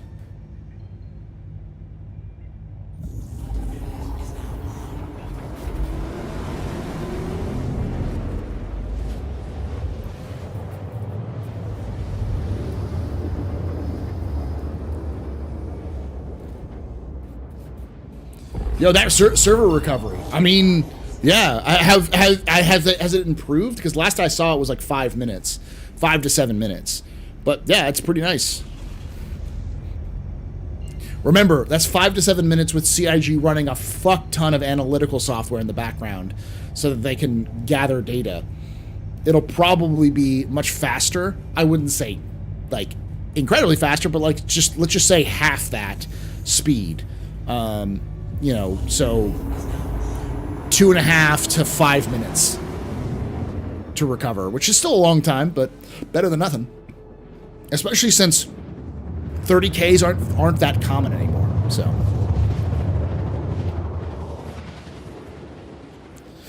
I think that I really need the universe to start coming together with everything impacting each other in some way, economy, rep, etc. That's my big wish for 2024. I think that's what we're going to get, at least the start of that. I think we're going to get reputation for 2024. Maybe not reputation in 3.23, but reputation's going to have to come in for Pyro anyways. And they've already, the economy team has really started to do a lot of that groundwork for the economy stuff. So I'm looking forward to when CIG says, by the way, every component you've purchased, every weapon you've purchased, it's gone. They just Thanos snap it away. And now you can only get some of those weapons if you...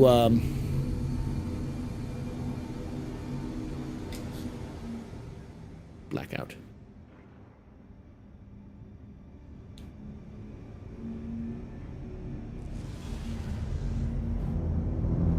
There's your reference right there. If you have enough reputation with a specific group.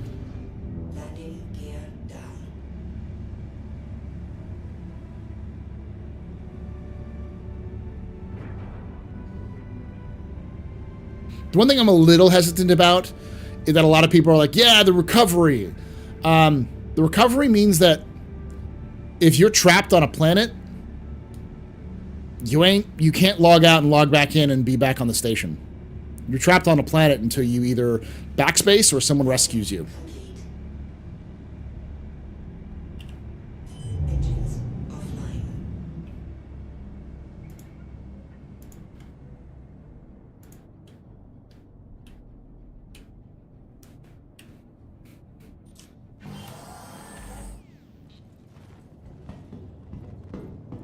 Yeah, that's what the replication layer does.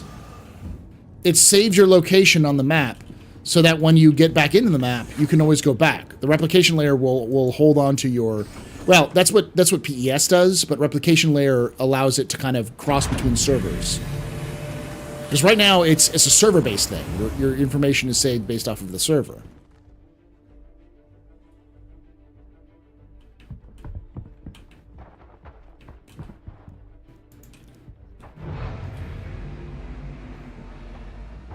Okay.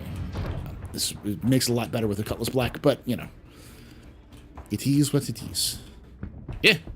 Now, I don't think they're going to enable that with the first version of Replication Layer, because that would be a disaster. But I do think that's where they're going to be heading before the end of the year. They're going to at least try it. All right, what do they got here for us today? Slam and Etam. Ooh, they got a lot, though. Let's go to Cutlass Red. We're going to go with the maximum amount of Slam, which is 12, so we're going to go with... Let's go 12 Slam. Just get Slam. Boom, we're done. Full cargo grid. Let's get out of here. We're not going to make a ton of money, but we're going to make enough money to definitely be worth it. Bedlog lets you save position between regions. Yeah. It does between regions, between like servers. It can, but it doesn't always work. In the future, though, it'll be more than just that.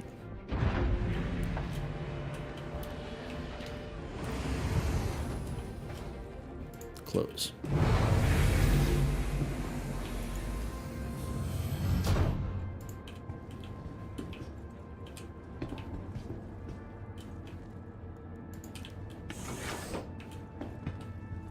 Just leave that open for now.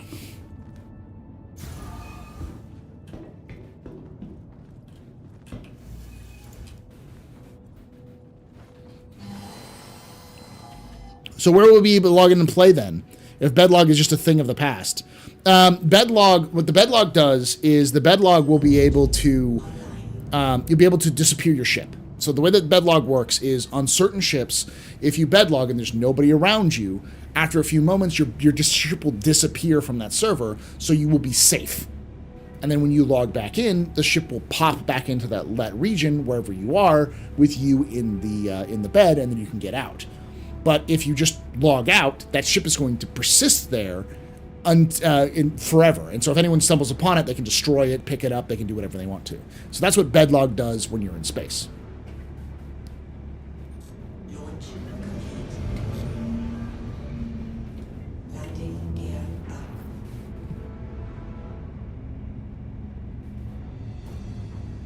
Ooh, I got some lore tidbits. Hold on.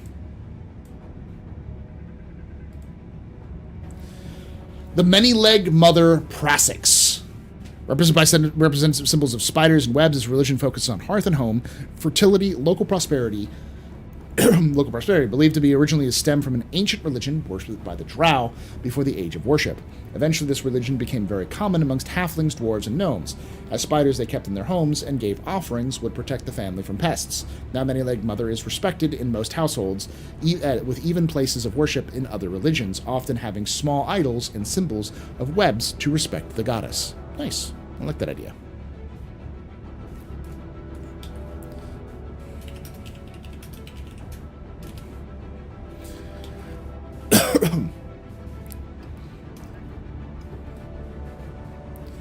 Like, imagine running away from a bounty hunter, right? You can hide in a cave and just log out for the night, and then you'll come back in the cave again when you come back.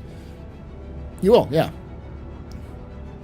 So let's say me and my friend both bed log from my MSR and then log in next time. We're both in the MSR. What if the log moves around to another planet before he gets a chance to log back in? Will he still be in the bed, or will he be locked out? He should still be in the bed.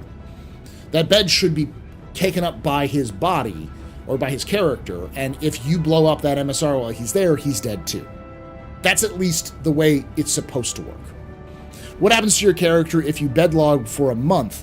Do we dehydrate and go hungry? I don't think that persists. Your character states don't think will persist like that. They will only persist when you, like, thirst and hunger will only come in when you are logged in. So. Still doing Captain's Table tomorrow? You mean office hours? Yes, office hours will be tomorrow.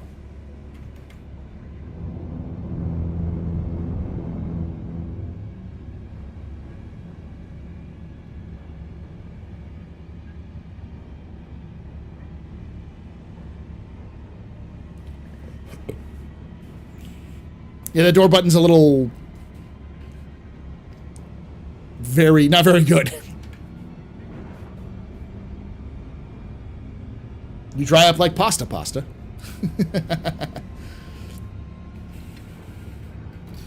All right. Now we go to Walla. And we go to Samson and Sons. Moving on up. Oh, that's Sanford and Sons, but it's basically the same thing.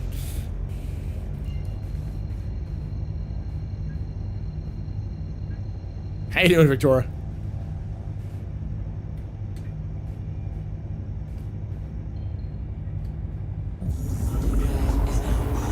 Oh, that's the Jeffersons? I get all my 70s stuff confused. What is Sanford Sons? What was their thing? I'm doing okay. I just figured I'd do a Wednesday stream. Because I want to do more streams in general, and I like gameplay streams. And I think going forward, I'm just going to kind of hang out and stream, or maybe do some PvP practice on Wednesdays, so that I can kind of hone my skills.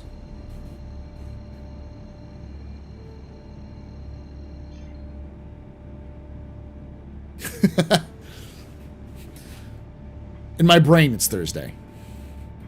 But I'm definitely excited to see what we're going to see tomorrow for the ISC. See, Jared kicked down the door and said, "Listen here, you little fucks."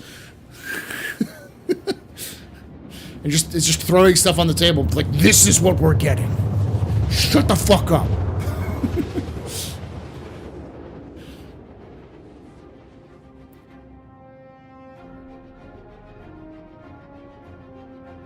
but okay. I'm gonna have to listen to this here. I wonder if you bedlog, your NPC takes your ship. NPC takes your ship and leave you since they haven't been paid until you return. I've heard that that's the idea. They've played with those ideas in the past.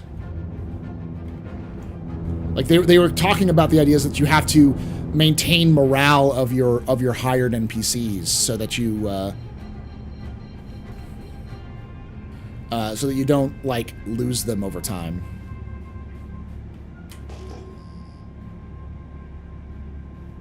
No, I should probably, fly.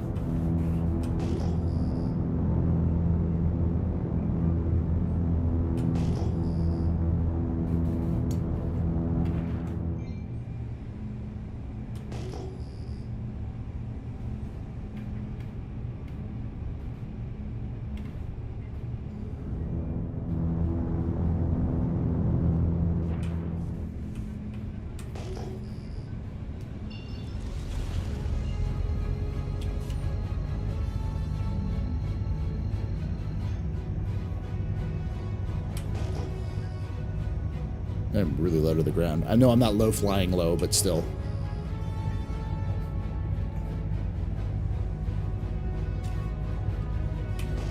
So get it within a couple.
There we go.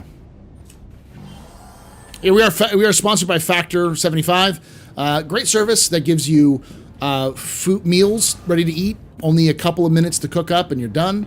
No mess. No worried about setup. It's great for people who don't have a ton of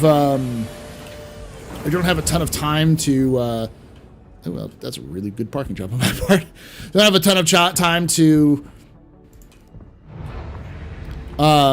produce to like make their meals, if you're somebody who's like tired, or you get home from work, you're tired, you don't have time to make your meals, you just don't want to do it, but you don't want to like go out and get like junk food every day, or if you want to like bring like good lunches, it's a great service, and you can get 50% off of your first box if you use my code when you sign up. I get a little kickback as well, but it's a good service. I've used it myself in the past, and if I had this deal, I would still be using Factor. It's only a little bit too expensive out of my my price range currently, but sell.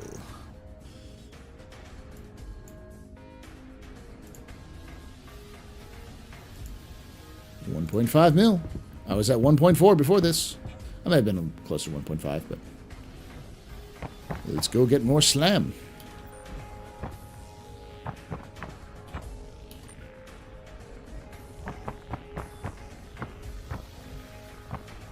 Listen, I'm doing legitimate drug runs.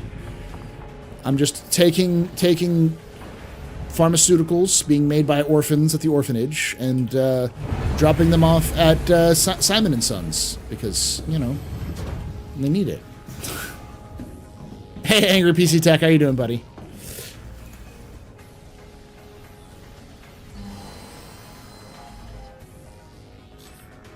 They have vegan meals. Vegan, yes. They have vegan meals. They have vegetarian. They have keto. They have paleo.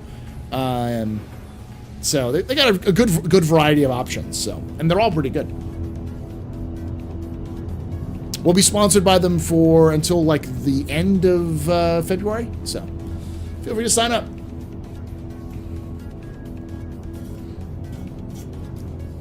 It's going okay. Versus doing all right.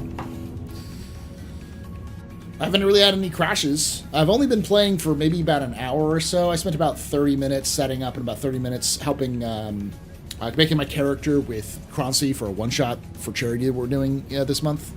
But that's good.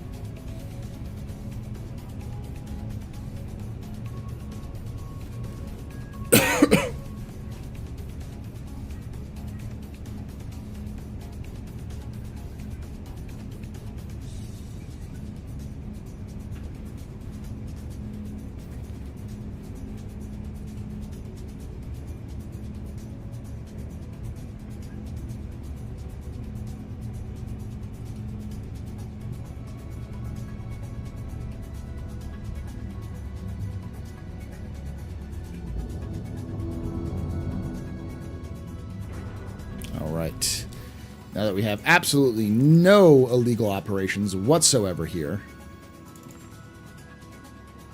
I'm gonna head back to Lyria and talk to them orphans again. Hey, Surly Platypus, how you doing?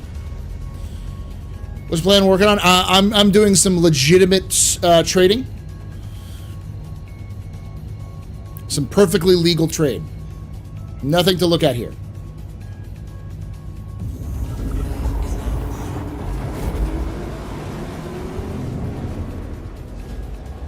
Just kind of hanging out, and my go-to for hanging out is either like 0 to hero or like I'm smuggling, because that's what I'm gonna do in the verse when it gets more fleshed out and that kind of stuff is smuggling.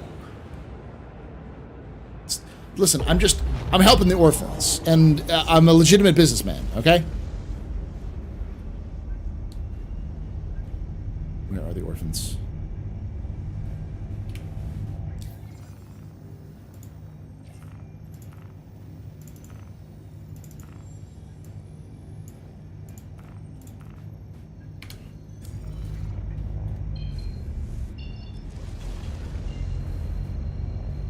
Roger, Han.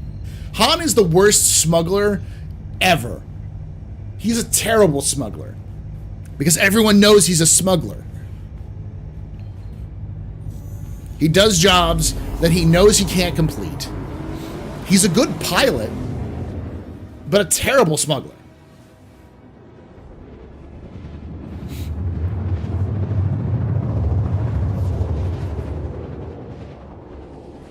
And he dumps his cargo. No, this isn't live, Tommy Gunn. This is pre-recorded. That joke is for people who are watching this after I've already finished. For just $2.99 a day, you too can help orphans in need. Listen, I'm helping them out. I'm buying their products and I'm selling them to those who need them. They're learning a legitimate trade, making pharmaceuticals.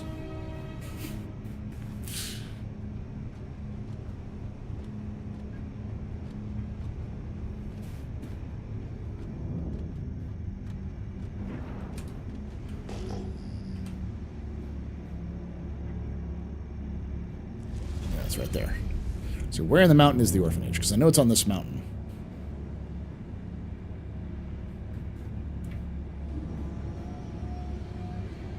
How you doing, Tommy? Moving medical supplies into Kylie Red. No one would ever suspect. That's the brilliance of the whole thing. There it is. It's right in front of me.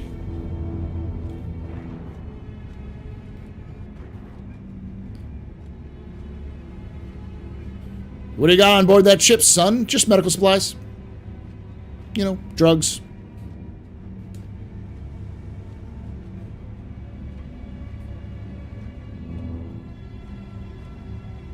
It'd be funnier if I had weave legs on it.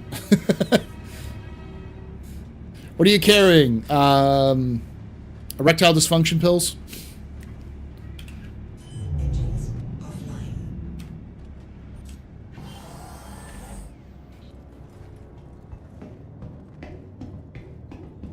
This medical ship is on a diplomatic mission.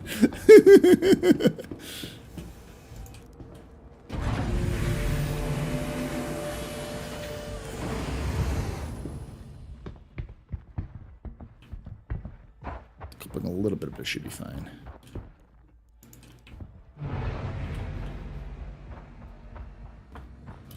Medicinal alcohol? Yes. I got that reference. Chaser, I get that reference.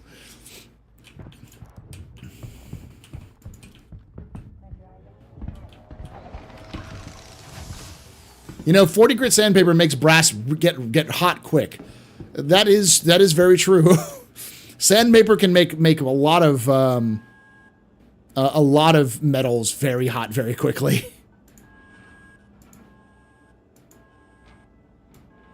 So I'm getting it for 165 and I'm selling it for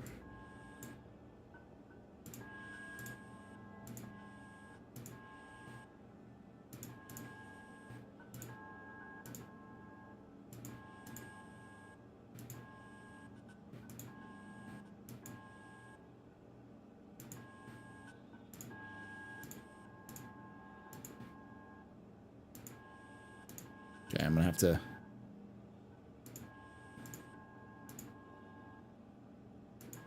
get some ETAM as well. There we go. I hate that it still does that, but I'm not going to kind of report that as a bug until after they've done the new cargo stuff. Any advice for a newbie? I started a week ago cutting my teeth on delivery missions. Take your time. Figure out what missions you like to do. You'll hear a lot of people. You'll see a lot of videos of make a million UEC quick and all that sort of thing. You know, making money is fine, but at the end of the day, what's important is that you're having fun. And a lot of this, like, because it's an alpha, stuff's gonna get wiped. You'll likely lose your money or your ships or something sooner than you think. Maybe probably in the next 6 months. So just learning how to play the game, learning how to like figure out what the kind of different gameplays are, that's probably the best thing to do. And don't be afraid to lose stuff, you know. It's really not difficult to make money once you start getting up in the higher reputations for some of those, even some of those box missions. And be patient, yeah. There's going to be issues and bugs that you'll encounter. If you want to get better at flying, play Arena Commander. Arena Commander has a lot of good... They got free flight, which is like, no, you don't have to take your ship out and cause all these problems. They also have NPC modes where you can fight waves of Vanduul, an alien race that's in the game, or waves of pirates, and you can get better at flying your ship and learning how to fight and those sorts of things.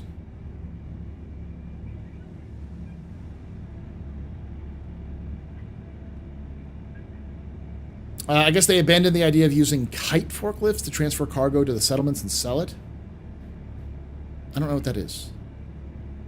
I'm getting it for 165 and then selling it for charity. Yes, exactly. But I'm selling it for like 202, so that's like a, what? It's like a, like 30-ish grand profit. For charity, of course. You know, profit for charity. That's probably, voila. Yeah, it is.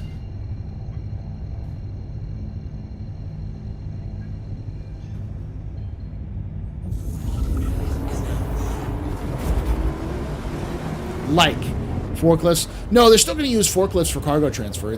But they also have, that's what's actually what they're going to be doing with like freight elevators when those get put in. Yeah, I'm erasing some mistakes and my fingertips. Yeah, whenever I've used sandpaper to like sand down what are they called, like model lines and stuff like that, it always ends up like my fingertips get sanded down more than the model. For charity, yes. No, I don't need the tax receipt because I don't need to write it off on my taxes because, you know, I'm just that good-hearted. You know, it's not that I don't want to leave any paper trail linking me to all this. Not at all. Mold lines and Flash. Yeah, thank you. Flash sucks. I hate doing Flash because you can. With some models, you can't tell the difference between Flash and the fucking model, especially if it's got a lot of little tiny pieces.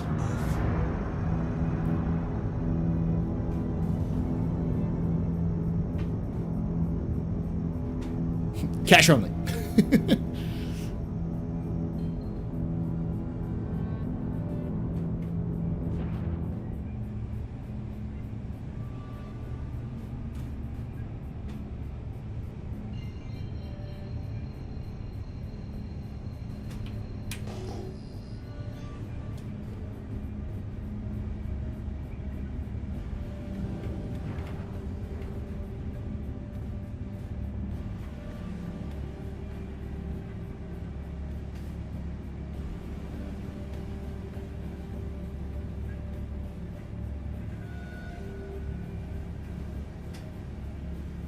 You intend to cast some 40k models in bronze soon? Oof.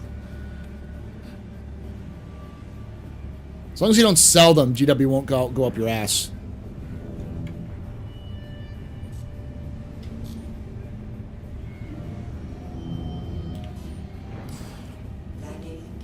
Because there's a thriving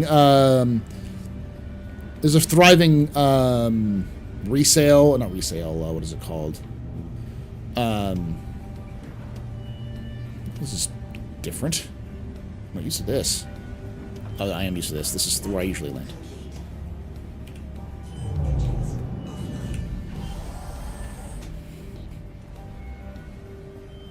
Yeah.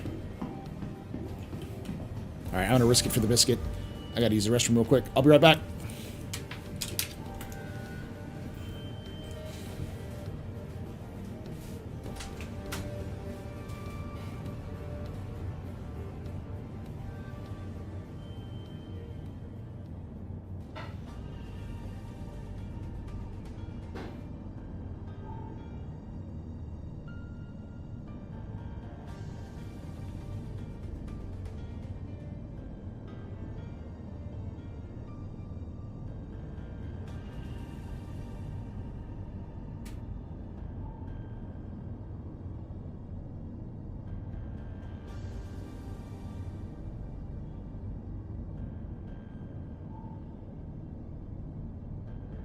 Weapons free, y'all.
Drugs.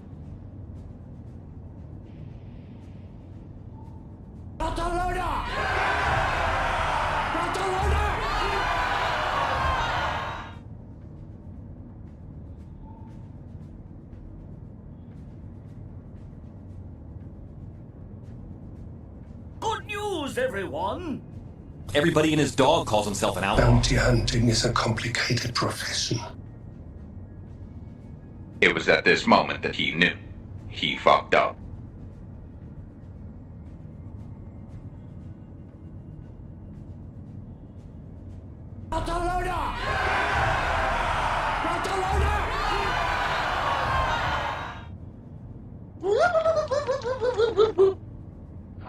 I'm Fly. I'm Pilot. Everybody and his dog calls himself an outlaw.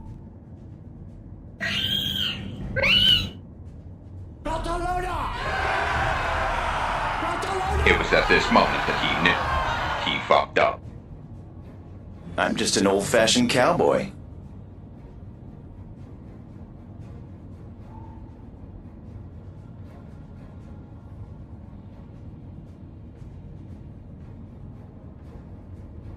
Two words. Distress bacon.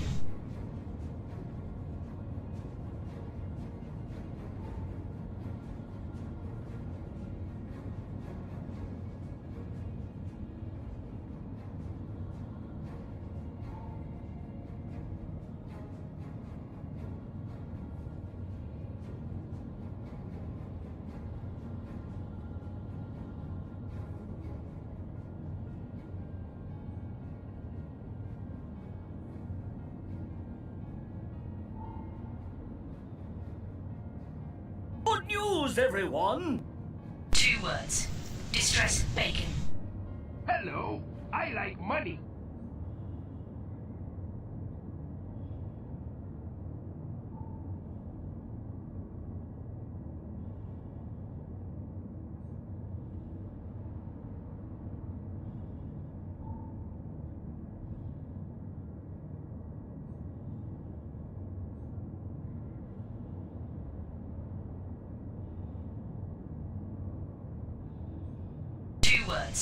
Distress bacon. Good news, everyone!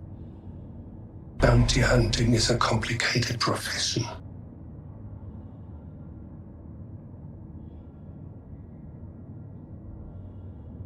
Drugs.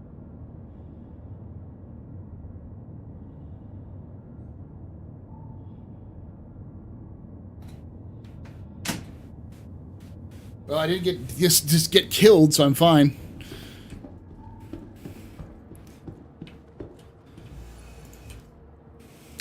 Delivery is getting easier, but tried to do a recon mission. The QT wouldn't calibrate. Frustrating. Patience. Good advice. Yeah.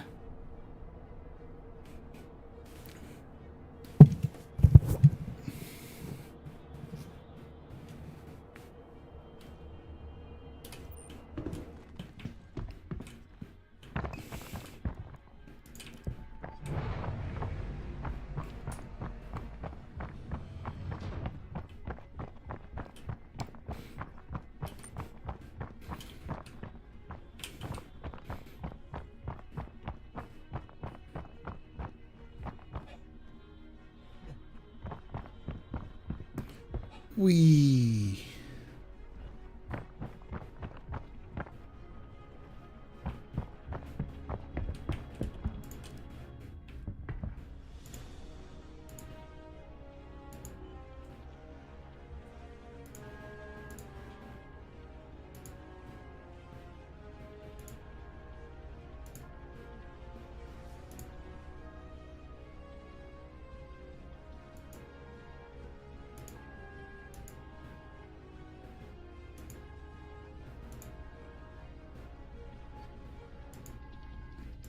It's like 40 to 50. I'm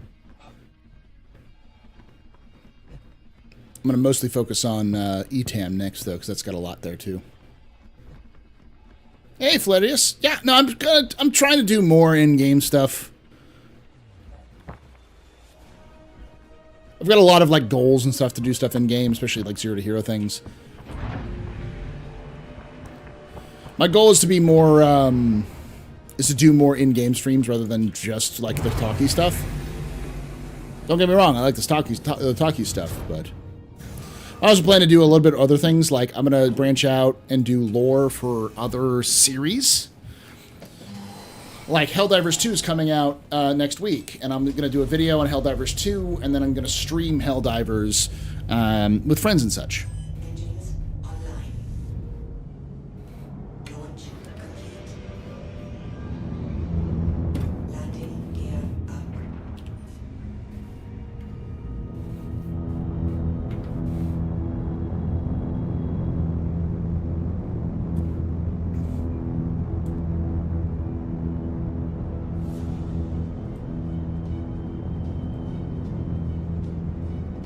Can I ask you a lore talky question on your live stream? Yes, you can. What do you have a question about lore?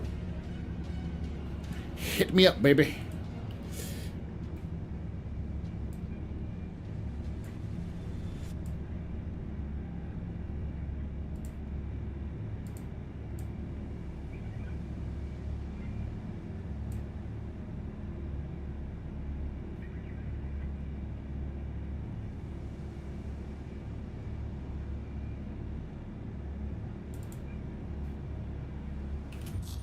Do you want to dance?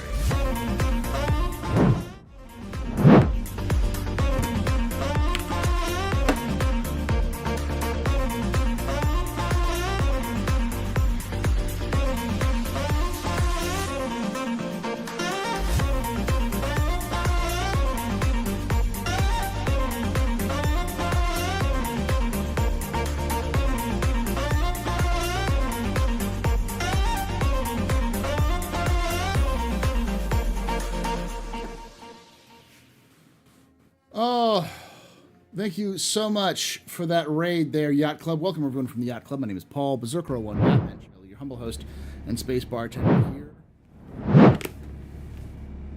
at the AstroPub. Sit back, relax, enjoy the show. We got a good one for you. How you doing, Yacht Club? Nerd, I am indeed a nerd. Ready to ever get back to you on him and I coming and speculating nerdy stuff? I got to talk with him about it. One of many things I have to do.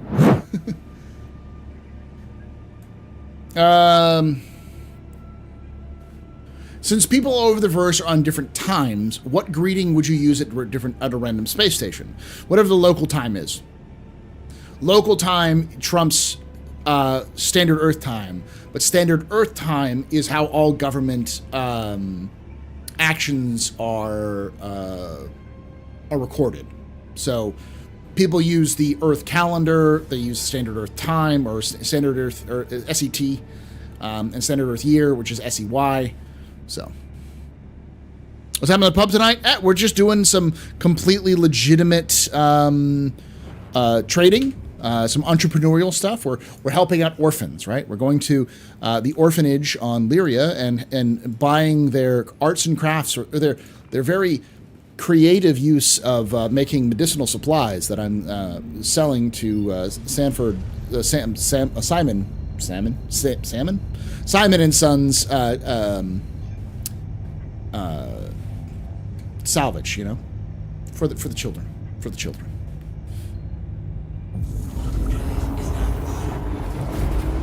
Hey Smithy, how you doing? Legitimate trade, exactly. Well, there is a time zone that the Terrans like to use, which is standard Terra time and STT. And nobody else uses it. But they want to try to make it a thing. Because like Terra is also a super Earth, and its orbit is a little slower than Earth, so it's a little bit long. Years are a little bit longer, days are a little bit longer, that kind of stuff. So.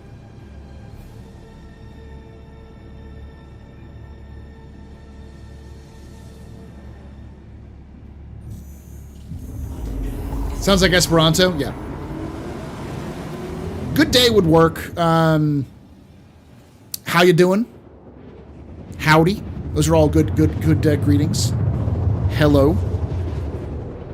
Top of the world to you all, to you.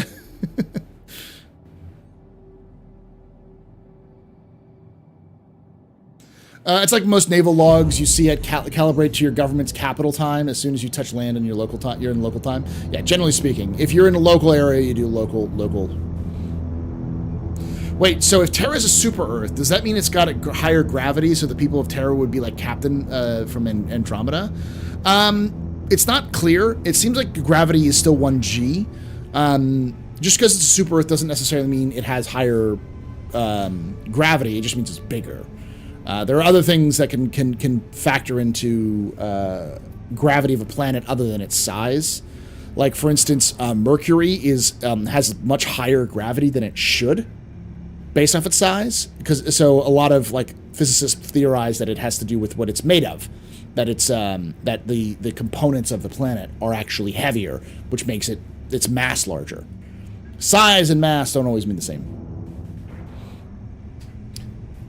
is space magic, but it's space magic that's like rooted in some science. Like, for instance, Crusader is a low-mass gas giant, which are things in reality, and there are theories that a upper atmosphere of a low-mass gas giant could have oxygen. Oxygen, nitrogen, breathable atmospheres. CIG doesn't just kind of come up with the shit off the back of their head. They, like, look up the science and, you know, weigh in the pros and cons and actually, you know, make decisions on them. Sometimes they bend the science entirely, but like with Orison, but the idea that Crusader's upper atmosphere is breathable isn't like a scientific faux pas. Density, thank you.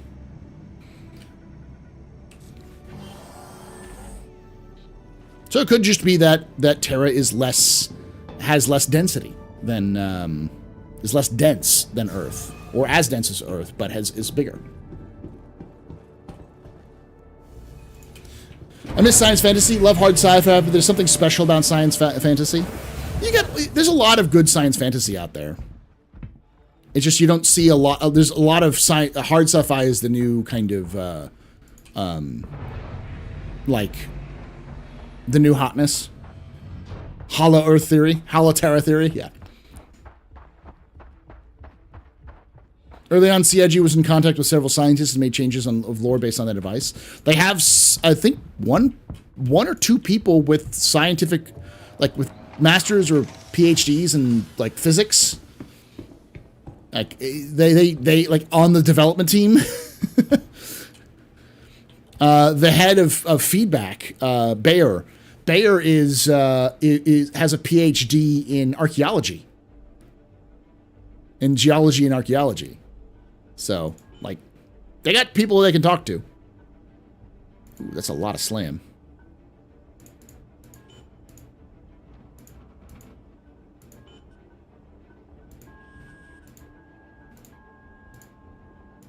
God, they produce so much slam.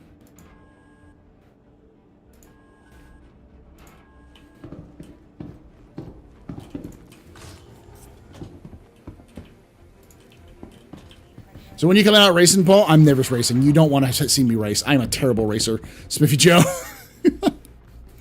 The answer is I will race when the Ranger comes out. I will motorcycle race. Why are you smuggling drugs instead of lost artifacts? Lost artifacts have absolute no value. As much as I love lost artifacts and would 100% smuggle them if they had value, they don't.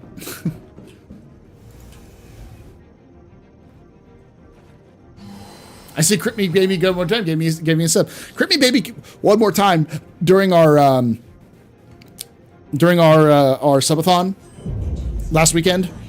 Basically came in and gifted like 50 subs. Just random times, just like, hey, here's 10 subs, here's 10 subs, here's 10 subs.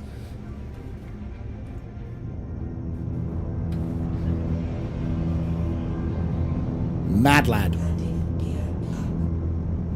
I hate drugs, but I love smuggling. I do too. Like the things that I like to do, the reason why I want to be to do smuggling in game is because it's the best parts of piloting and the best parts of trade, with a little bit of criminal aspects in there.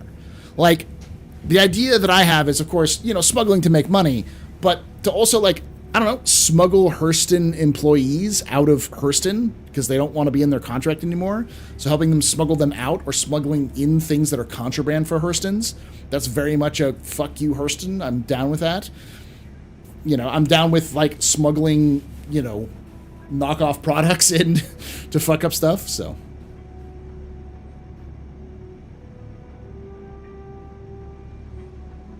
All right, Smithy, thanks for hanging out.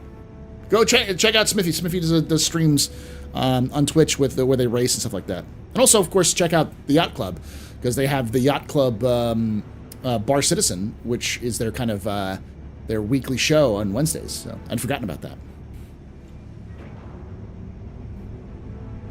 They do have other things you could smuggle, but you can't purchase them and smuggle them yet. That's like Weevil eggs, gasping Weevil eggs, RS-1 spacesuits, human food bars. Those are all illegal options.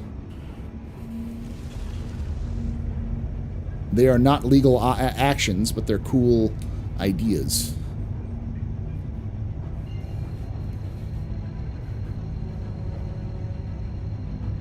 Gotta follow in Auguste Dunlow's footsteps, yes. The funny part is, his name is August. So, Augie Dunlow.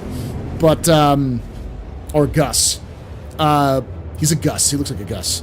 But I love to saying Auguste, because it's like, kind of a way you can pronounce it, and it makes him sound a lot more, like, fancy. And so many people with the name August get mad at me when I do that. It's like, that's not how you pronounce it. I'm like, whatever, Auguste. Don't tell me that I can't pronounce things. You sound like an MSR owner? I do have an MSR. It's called the Emperor of Prussia. King of Prussia. That's the name of my MSR. The King of Prussia.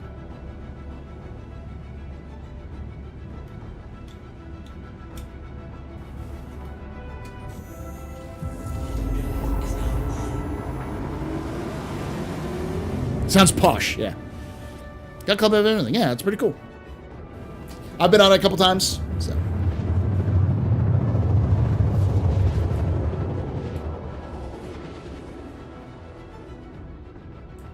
Yeah, that's me.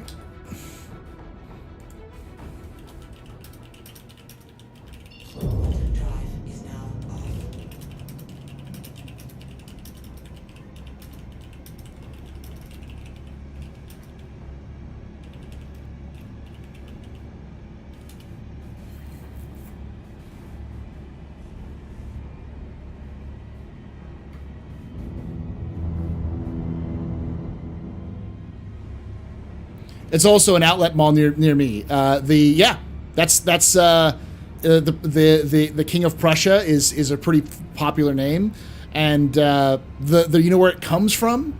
It comes from a bay where they call the King of Prussia Bay in England, but it was named after a ship called the King of Prussia, which was a famous smuggling ship that would smuggle goods into England during its mercantile days.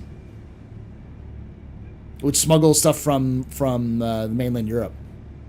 Pretty famous in that area, and so it's kind of that sort of naming of traveled from the UK to the young United States. So King of Prussia became a name that kind of came with it. They're like, that's a legitimate, like, that's the reason why that's where that name comes from. It's not like just like a lore thing. It's like real life. That's why I named my ship the King of Prussia, because it's named after an actual historical smuggling ship. But if you're from Pennsylvania, you get the references like, oh, it's like an outlet mall.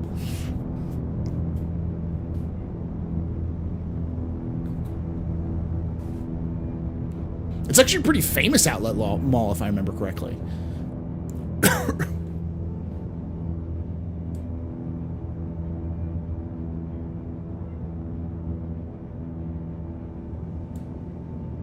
Yeah, I got you, Angry. Give me a moment. I'm going to send it to you after I finish streaming. It's a cool ship name, yeah. My Corsair is named the Ryoma, which is a famous Japanese, like, I wouldn't say folk hero. He's actually a pretty famous historical figure. But he's also... I was looking for names to name it, and I came up with that idea because of like, this guy's pretty cool. I kind of looked through his past, and he was like a proponent of democracy, like American-style democracy in feudal Japan.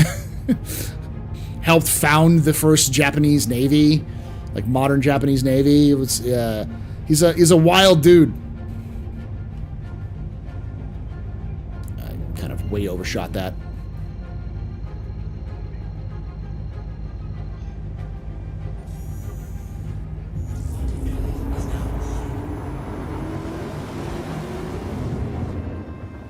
Ship commission.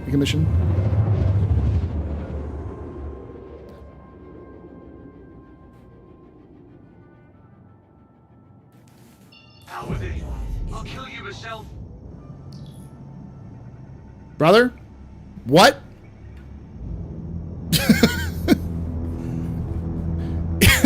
You're gonna attack a perfectly legitimate trader like myself? I'm in an ambulance. You're gonna attack an ambulance, brother? Gonna kill me? With all of this orphan-made product? Fudge. I'm gonna hit. Yep, I knew I was gonna hit. Then I killed myself. I'll go back to where my body was. Oh, I think I'm back in at Crusader too, because I think I forgot to set my my respawn.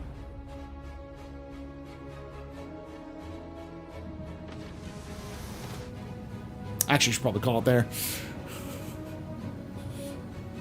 It's a good way of ending it in a big explosion.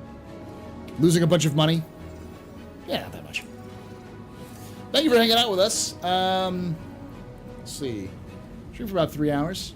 I'm Fly. I'm Pilot. I keep forgetting how fast you can go into the into those moons' atmospheres. I keep expecting that the speed is going to change because, you know, atmosphere drag, but there is no atmosphere on those moons.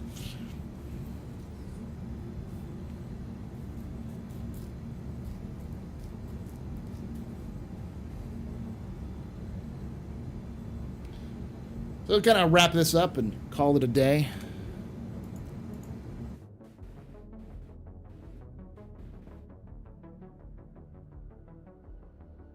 Too hot, yeah. Yeah, with how much wind there is on that moon, you expect some drag, yeah.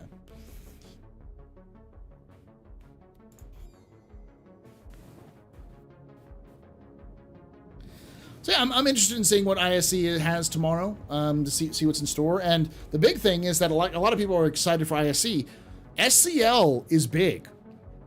For those of you who don't know, SCL is going to have an overview of 3.23.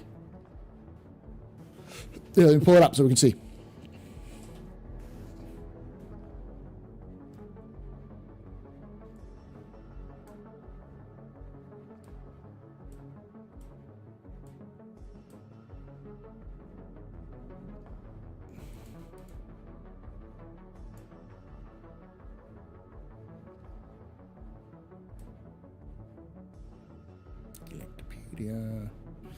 This Week in Star Citizen. Here we go.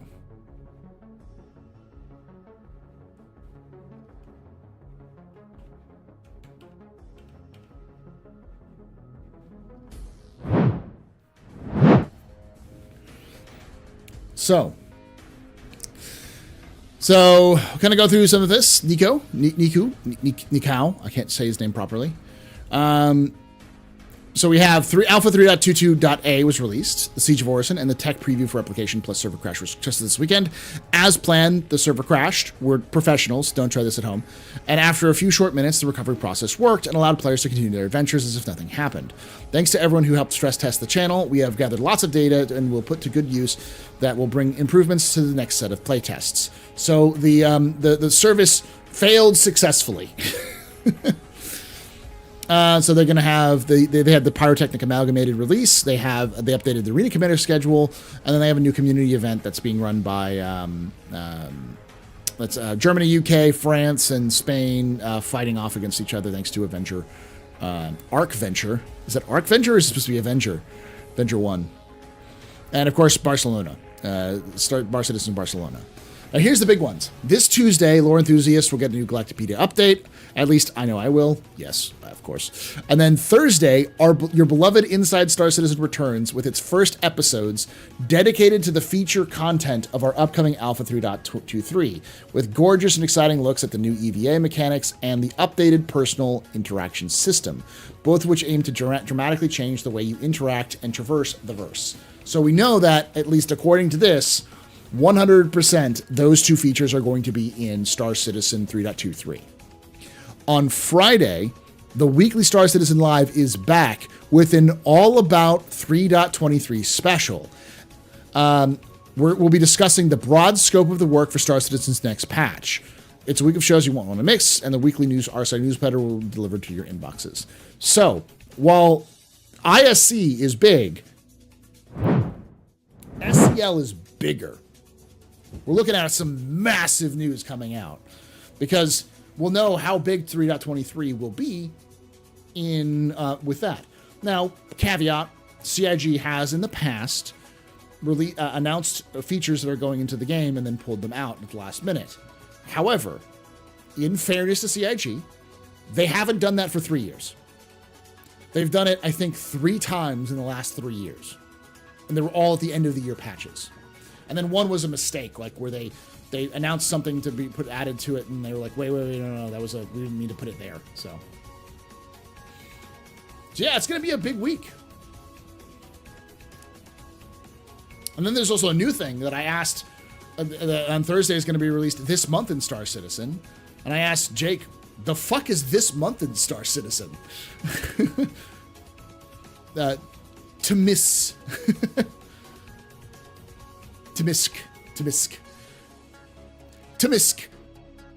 It's Tamisk.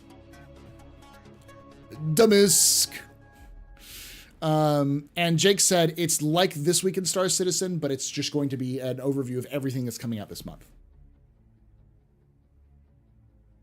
Can I say that I have some serious hoping about this year coming out with some awesome architecture improvements to the game? Delusional, I know. I think we're going to see some fundamental overhauls of how the game plays.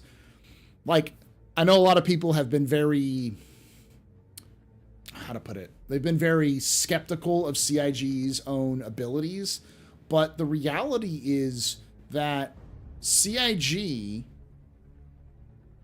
has made all of these features that they're releasing from like CitizenCon, all those features, they've already been made. They're in Squadron 42. That's why they were pulled off to make Squadron 42 stuff. It's that those features were built in Squadron 42. And I know a lot of people are like, well, Squadron 42 and Star Citizen are different games. And I'm going to tell you this right now. They're not. They're the same game with some aspects changed. Like, you're not going to see cutscenes in Star Citizen, and there's going to be a lot more scripted events in Squadron 42 than Star Citizen. But the fundamentals, the engine is running off the exact same engine. They use the exact same assets, everything. So the process of integrating a lot of the stuff they did for Squadron into Star Citizen is a lot easier than you think. It's still going to take some work, but it's not just a flip a switch. But the biggest part of a lot of it is just going to be the UI changes. They're going to have to change the Mobiglass UI to be not what we have now and not what they have in Squadron, but something new. That's it. But the actual underlying architecture of that Mobiglass is going to be ported into Star Citizen pretty easily.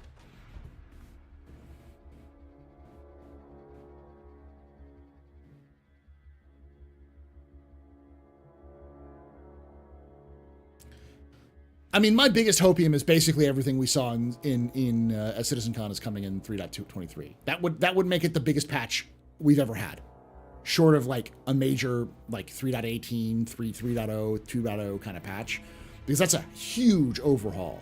That's overhauling the visuals of the game. It's overhauling the character creator. That's overhauling how we move into zero G. It's moving how we interact with objects. It's overhauling how cargo functions, how we interact with cargo. It's overhauling,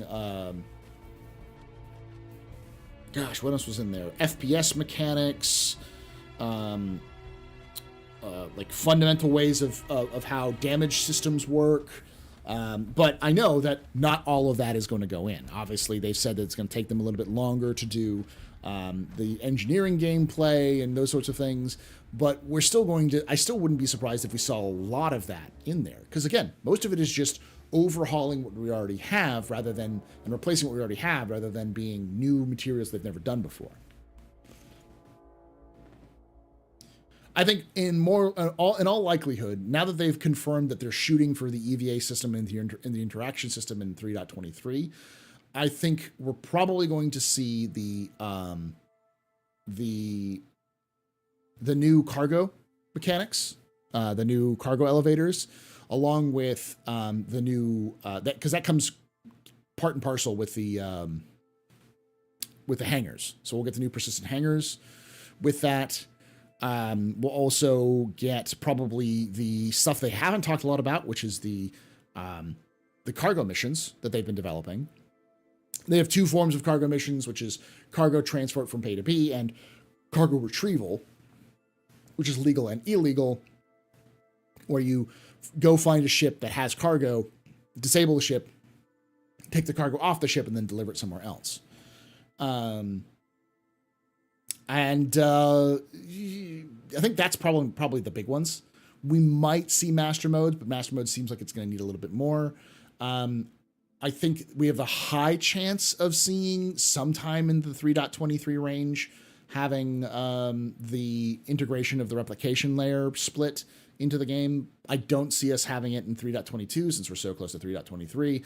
And the fact that they're going to continue to do testing with the replication layer tells me that we're going to see it in 3.23 seems about the right patch cycle to get it done in. Because 3.24 is going to be Invictus, and they don't want to do that in Invictus. Maybe, and I think that the Invictus patch 3.24 that summer, so like after Invictus is out, we will have the testing of Pyro. So like we'll see the first preview tech of the full Pyro system with jump points and all that kind of stuff, and like a server meshing done in like July, June, July, probably more like July. With August, September being that 4.0 range. But which ship do you think will be ready for by Invictus? The Polaris has a big shot of making it by Invictus. They've been doing a lot of work on it. It's already in gray box, so it's in gray box. It's been in gray box since early gray box, I think, since the end of last year. So I usually don't care for ships, but but with features we have coming, I can enjoy some new fresh ships built properly with features in mind. Yeah. The Apollo, I don't know if the Apollo is too close. They've been working on it, but the Zeus is in gray box. They showed off the Zeus in gray box, so.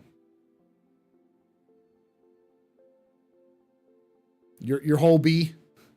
Or your BMM? Oh, yeah. I've got the ships I wanted. Like, the ships I wanted was my Corsair, my Mercury Star Runner.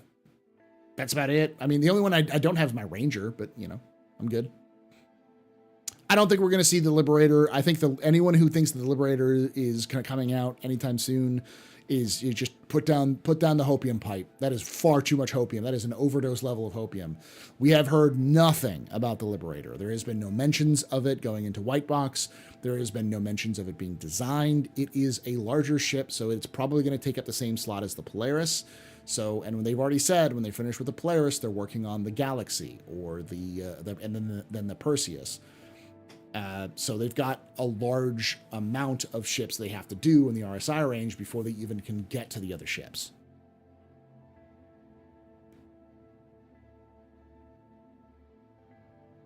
I'll Paul one with the Redeemer. But the Carrack is a perfect asset library for it. Can we talk about how the Carrack was poorly designed? The Carrack is so poorly designed that they have to invent gameplay mechanics around it. Because you can't remove the power plant from the Carrack, so they have to invent reasons to, like, how the power plant's going to function in the Carrack and other larger ships, and because you can't actually remove it and take it out of the ship unless they redesign the ship, and so they're just kind of throwing their hands up and saying it'll just be a dock thing. Because they didn't plan that, because they didn't plan half their ships with any of these features in mind, because those features didn't exist when they were originally planned.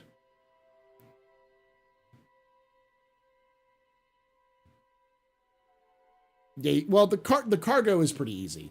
The cargo, they just need to have the actual like module cargo areas either detach or open, or like clamshell open. That's all they need, which they could do, but there's no point in putting that in there until modularity is added, and modularity is coming this year, so.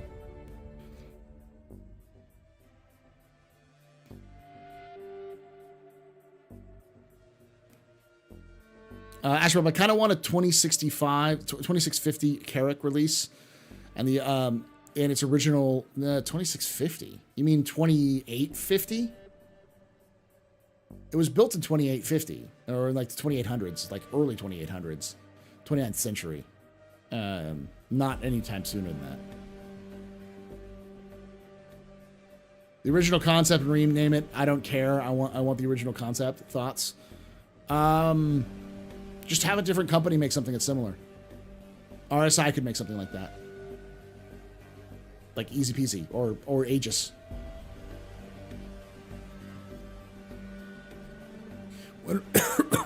Whenever I say the features didn't exist, people get triggered. What do you mean the features didn't exist? Like, the features don't exist until they exist. But they are being worked on. CIG is pretty clear and pretty concise about what they work on versus what they don't work on. And when they work on something, they tell you. Monthly reports, progress trackers, ISCs, comments on Spectrum. If they're not working on it, they're not fucking talking about it. So there's lots of stuff that they just don't talk about. And if they don't talk about it, people are like, oh, maybe there's secretly. No, don't do it. Don't do that to yourself. They're just not working on it right now. Will they get to it? Maybe. Will they get to it tomorrow? Maybe. Will they get to it in 5 years? Maybe. I'd err on the 5 years rather than tomorrow, but you never know.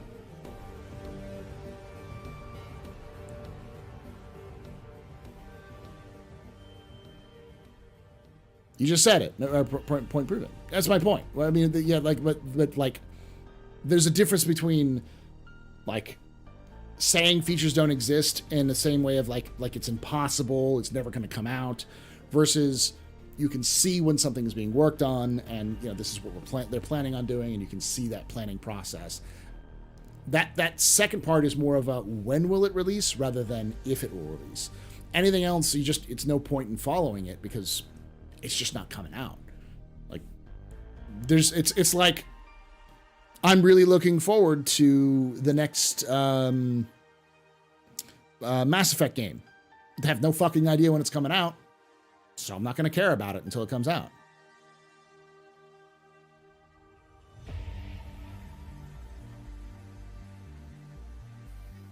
We need more dudes like the artist who got the X1 from nothing through Greybox in one day.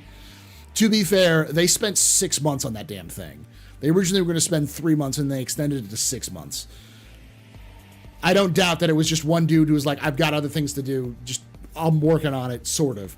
And then they got it done, and he just sat down there in like a week and just like, and then tossed it out there. G12 now. Do the G12. That's the next one. Yeah, the Reclaimer. The Reclaimer is a great example of CIG developing ships before they have any idea of what the final version is going to be. I've seen so many people just coping with the CIG is going to bring back hole munching. No, they're not. Hole munching is dead. The claw doesn't exist anymore. And if you bought the ship for the claw, get a new ship. That ship is poorly designed interior. It's not as bad as a Starfarer, but it's form over function. It's supposed to be the Nostromo, so it looks like the Nostromo. And that's kind of the problem. It's supposed to look like something, so they're fitting a square peg into a round hole. When really that ship should be smaller. It should have better like move through lines. There's a lot of things that ship could improve and still keep the aesthetics.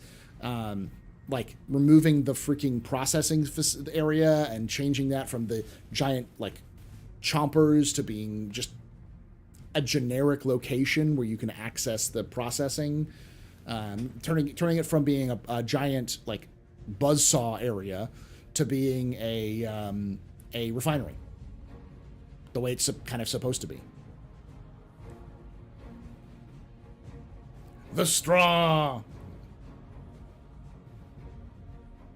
Do you think we'll ever get the player version of the flying cars in ArcCorp? Maybe, if CIG can make them work. What will the fourth sniper ship be? We only have we get only to have it reimagined. Well, what sniper ships do we have now? We have the only one I can think about is the Ares. What are the other sniper ships?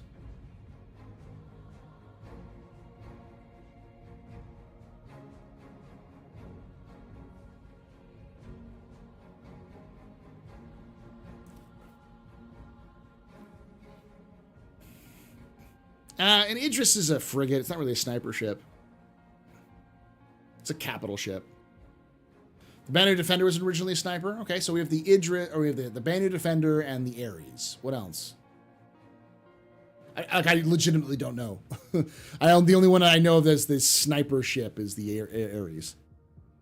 Are torp throwers snipers? Yeah, maybe. Those kind of make sense. Yeah, that's what I mean. Some ships come out before their features were worked on. Yeah. Yeah. I don't know if the Cannon Corsair, I wouldn't call that a sniper ship because its range is garbage. Like size 4s are still only like 2 kilometers maximum.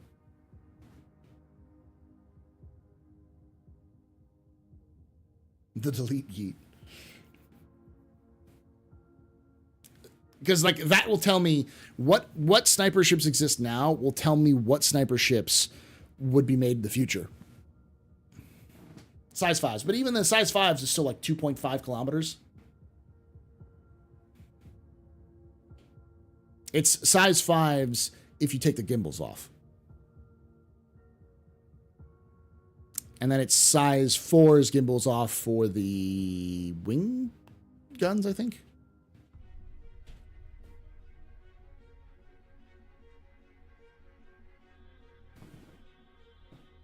The gimbals are terrible.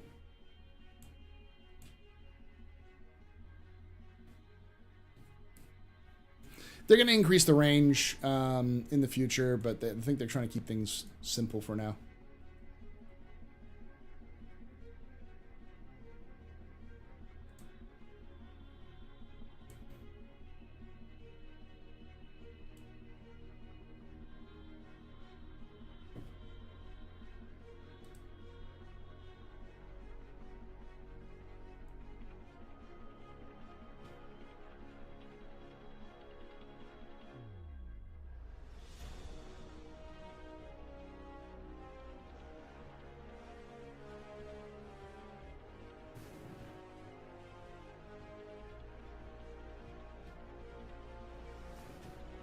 My aunt's sending me something.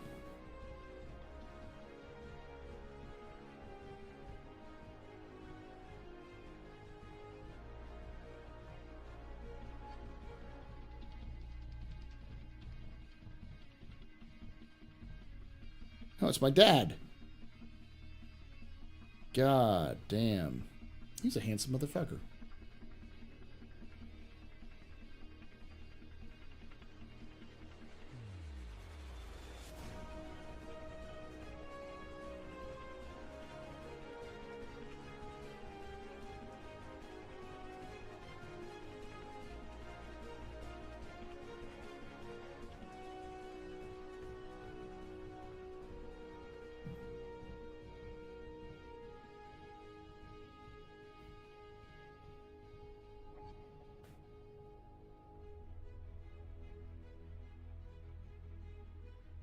Corsair wings are 4 fixed. Yeah, 4 fixed. I'm sad no one plays Gun Rush anymore. I'll play Gun Rush, but not right now because I got to kind of wrap things up and go to bed.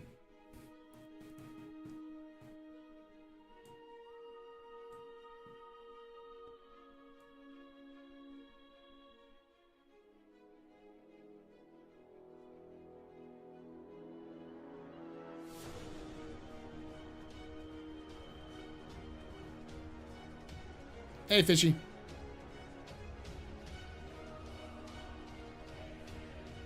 I still think that if they wanted more people on Arena Commander, they need to make it a free-to-play game. I think we'll get also more people playing Arena Commander when Squadron drops. Because when Squadron drops, Arena Commander is the multiplayer for Squadron. So I think a lot of people will turn to that.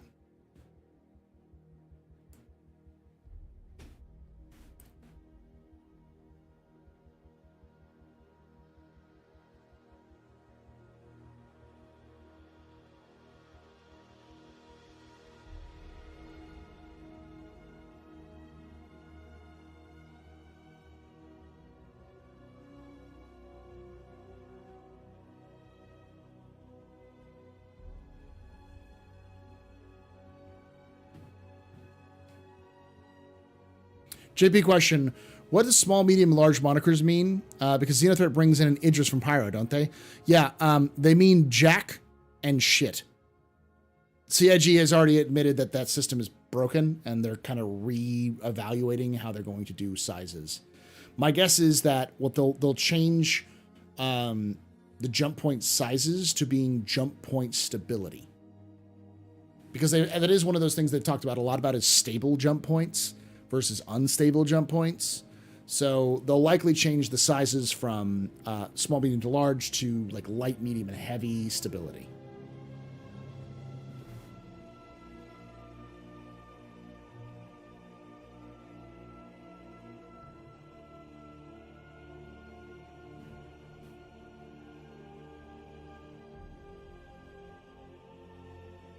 So the dev said the Zeus CL would be the most cargo you could move through a small jump point. That was bullshit. Probably. Or that they just didn't really know the changes. The thing you got to understand is that CIG doesn't necessarily talk to each other. So the people who are in charge of doing ships don't necessarily talk to the lore people, who don't necessarily talk to the gameplay people, because that change is, you know, going to change overall. It may be that small jump points are more unstable, which means that they can take larger ships, but they take more damage. Larger ships will take more damage if they're trying to pass through, and smaller ships won't be as problematic. It's like an unstable jump point is like a passage that's overgrown with weeds and thorns and other things. Can you march an army through that? Yeah, but it's gonna hurt. But if one person is picking their way through, it wouldn't be as bad. That kind of thing.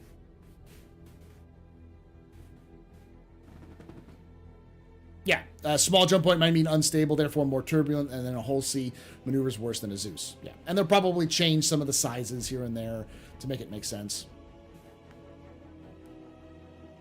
So what we're seeing, lots of game and system mechanics starting to come in during alpha. There's also social group banking and other org-related mechanics that we've not seen alpha versions of. Any idea what their thought are on those? I think CIG is waiting until a lot more of the basic gameplay features are in before they go back and tackle those.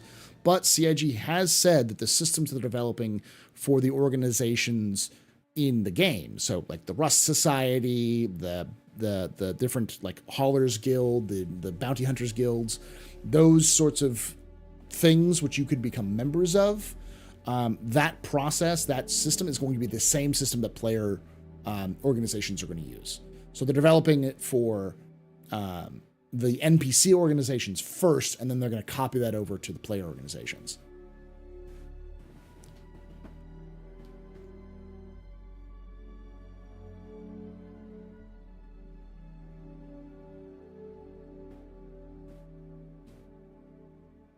Do you think they'll introduce mini jump points just to hamstring the whole largest through the smallest jump point promise? Well, they've always had the idea of doing, of treating jump points like rivers. And just like rivers have tributaries. And while the main like trunk of the river will always stay in a single area, it'll move every so often. But lots of little tributaries can pop off here and there, and they can change depending on seasons. So with the idea being that you could approach a jump point, enter a jump point either through the main entrance or maybe a side entrance that other people don't know about if you can scan for and find them. And those side entrances might lead you back into the main trunk, and you can take that main trunk through so you can avoid somebody camping the jump point. Or you might take a side entrance out, like one of those side forks out away from the main exit, so you can exit away from the main exit so you're avoiding people who are camping you. And those side ideas are going to be more like smaller, more unstable because they're more temporary, and you don't necessarily always know where you're going to emerge, but you're just not going to emerge right next to the main entrance. So.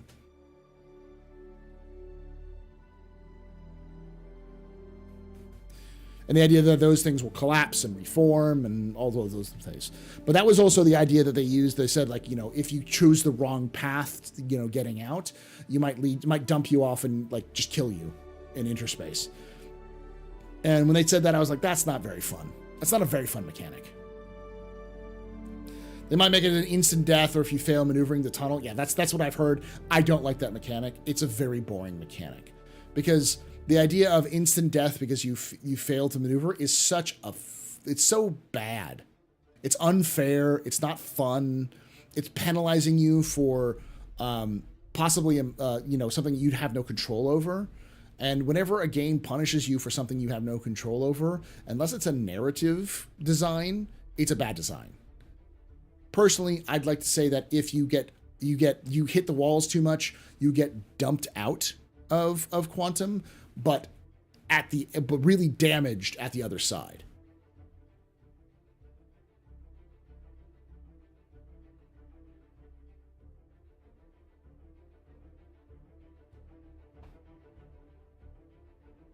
But like Zarek, so if you have different forks in the jump point, and you just take a left fork because you think it might work, and it ends in a dead end, you had no idea that it was going to end in a dead end. It's just dead ends. You just picked the wrong side and now you're dead. That's boring. That's terrible design, because it's like losing in a QuickTime event. Who the fuck wants to lose in a QuickTime event? It's basically a QuickTime event. No one likes QuickTime events.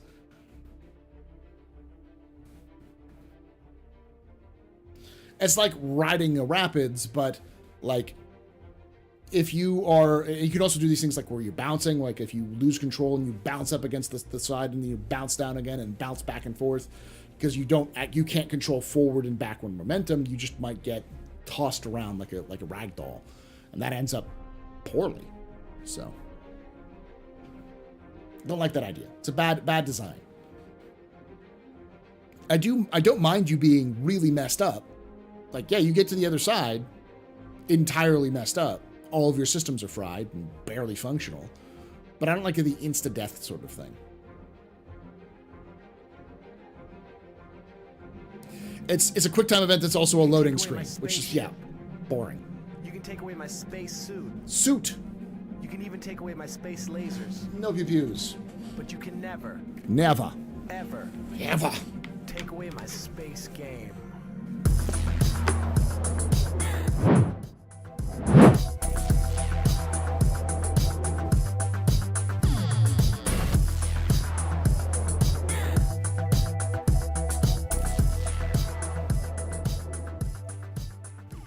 Zarek Masters just resubscribed for 7 months. Hey look. Potato banana swag. Thanks so much for that 7 months of support there. You are a very important pupper, very impressive pisser, very pedestrian. Shots and cheers in chat, y'all. Shots and cheers. Tell that to the asteroids. The asteroids are unfun too. But at least with the asteroids, you chose to go into an asteroid field. I just dislike the invisible asteroids that kill you for no reason. I would like to see it spit you out somewhere else away from the jump point opening. Yeah, that would be a good idea too. Where even if you take the main branch, but if you hit the side too much, you get sucked into a side portal that's formed, and then you just get spit out way the hell away from where the exit would be. So you still get out, but now you're damaged and far away from where you were. So now you have to make a decision. And anything that makes it so that you screw up and instead of killing you, it forces you to make a decision is a good thing. Because the game should always give you dilemmas, not choices. Or not, what's the whole thing? Make your enemy have, don't have your enemy make, have problems, but have dilemmas or whatever. The idea being that you don't have one solution, one of two solutions. You have one of many solutions, all of which are going to be hard.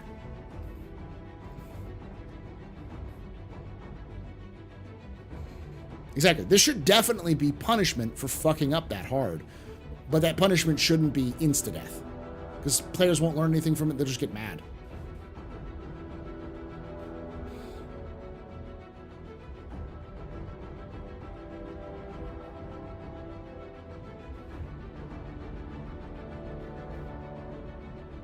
Thank you. Make sure your enemies have dilemmas, not problems.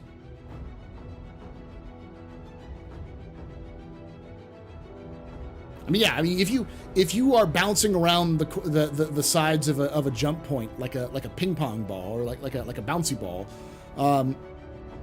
your jump drive should be fried. It's just toast. It's just done. You've just taken like a hard drive and thrown it in the middle of a dryer and turned it on high. Like, if the magnet system doesn't get it, the fucking tumble will. I mean, that's what inner space is. Inner space is basically the warp. It's like a safer tunnel through the warp, is all it is. I guess it's similar to 40K's Webway, but like a shortcut. Yeah. It'd be a nice way to avoid a gate camping, but by getting it to spit you out elsewhere, but slight damage to avoid the blockade, etc. I think if you can pilot and navigate to smaller exits, like the little tributaries, it can spit you out away from the area without any damage. But if you bounce around and you hit the sides a little bit too much, you still take damage. But I think because if you go through the tributaries and you get spit out, I think the problem you should have is you don't know where you're ending up.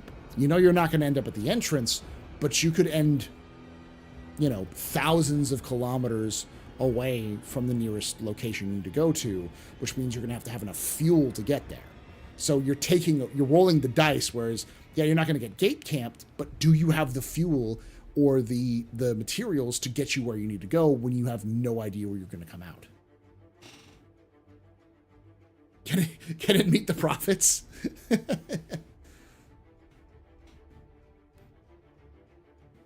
Can I meet the profits? Yes. That's my phone telling me to go to bed.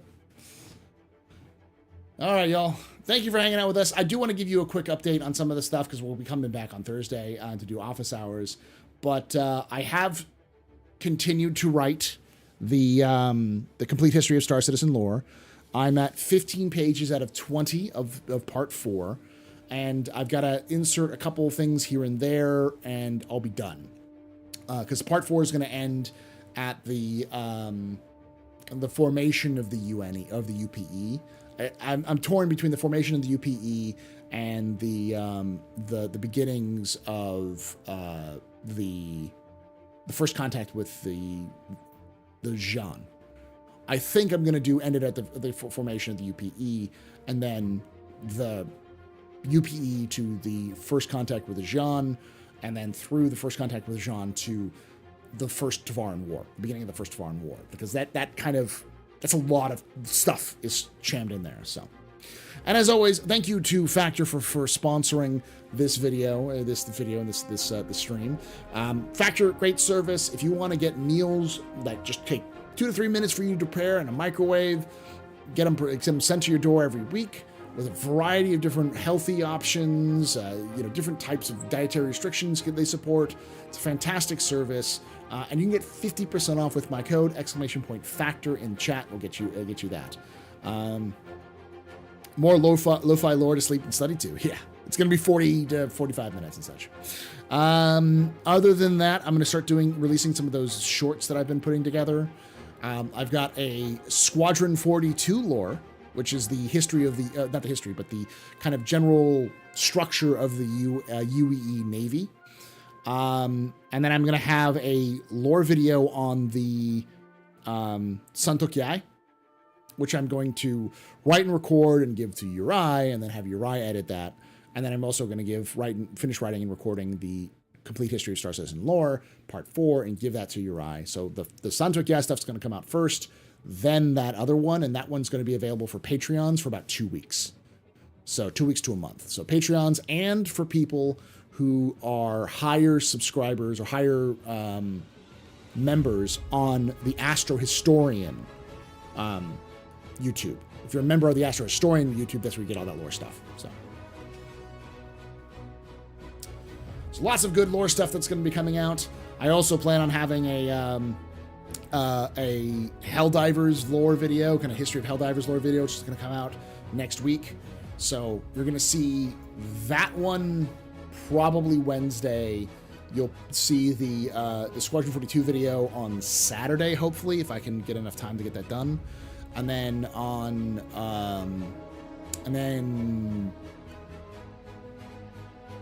like the week after that, we're gonna do Helldivers, and then like that weekend I'll probably release the next or that next week I'll probably release like that next Wednesday I'll release the Santokiai video.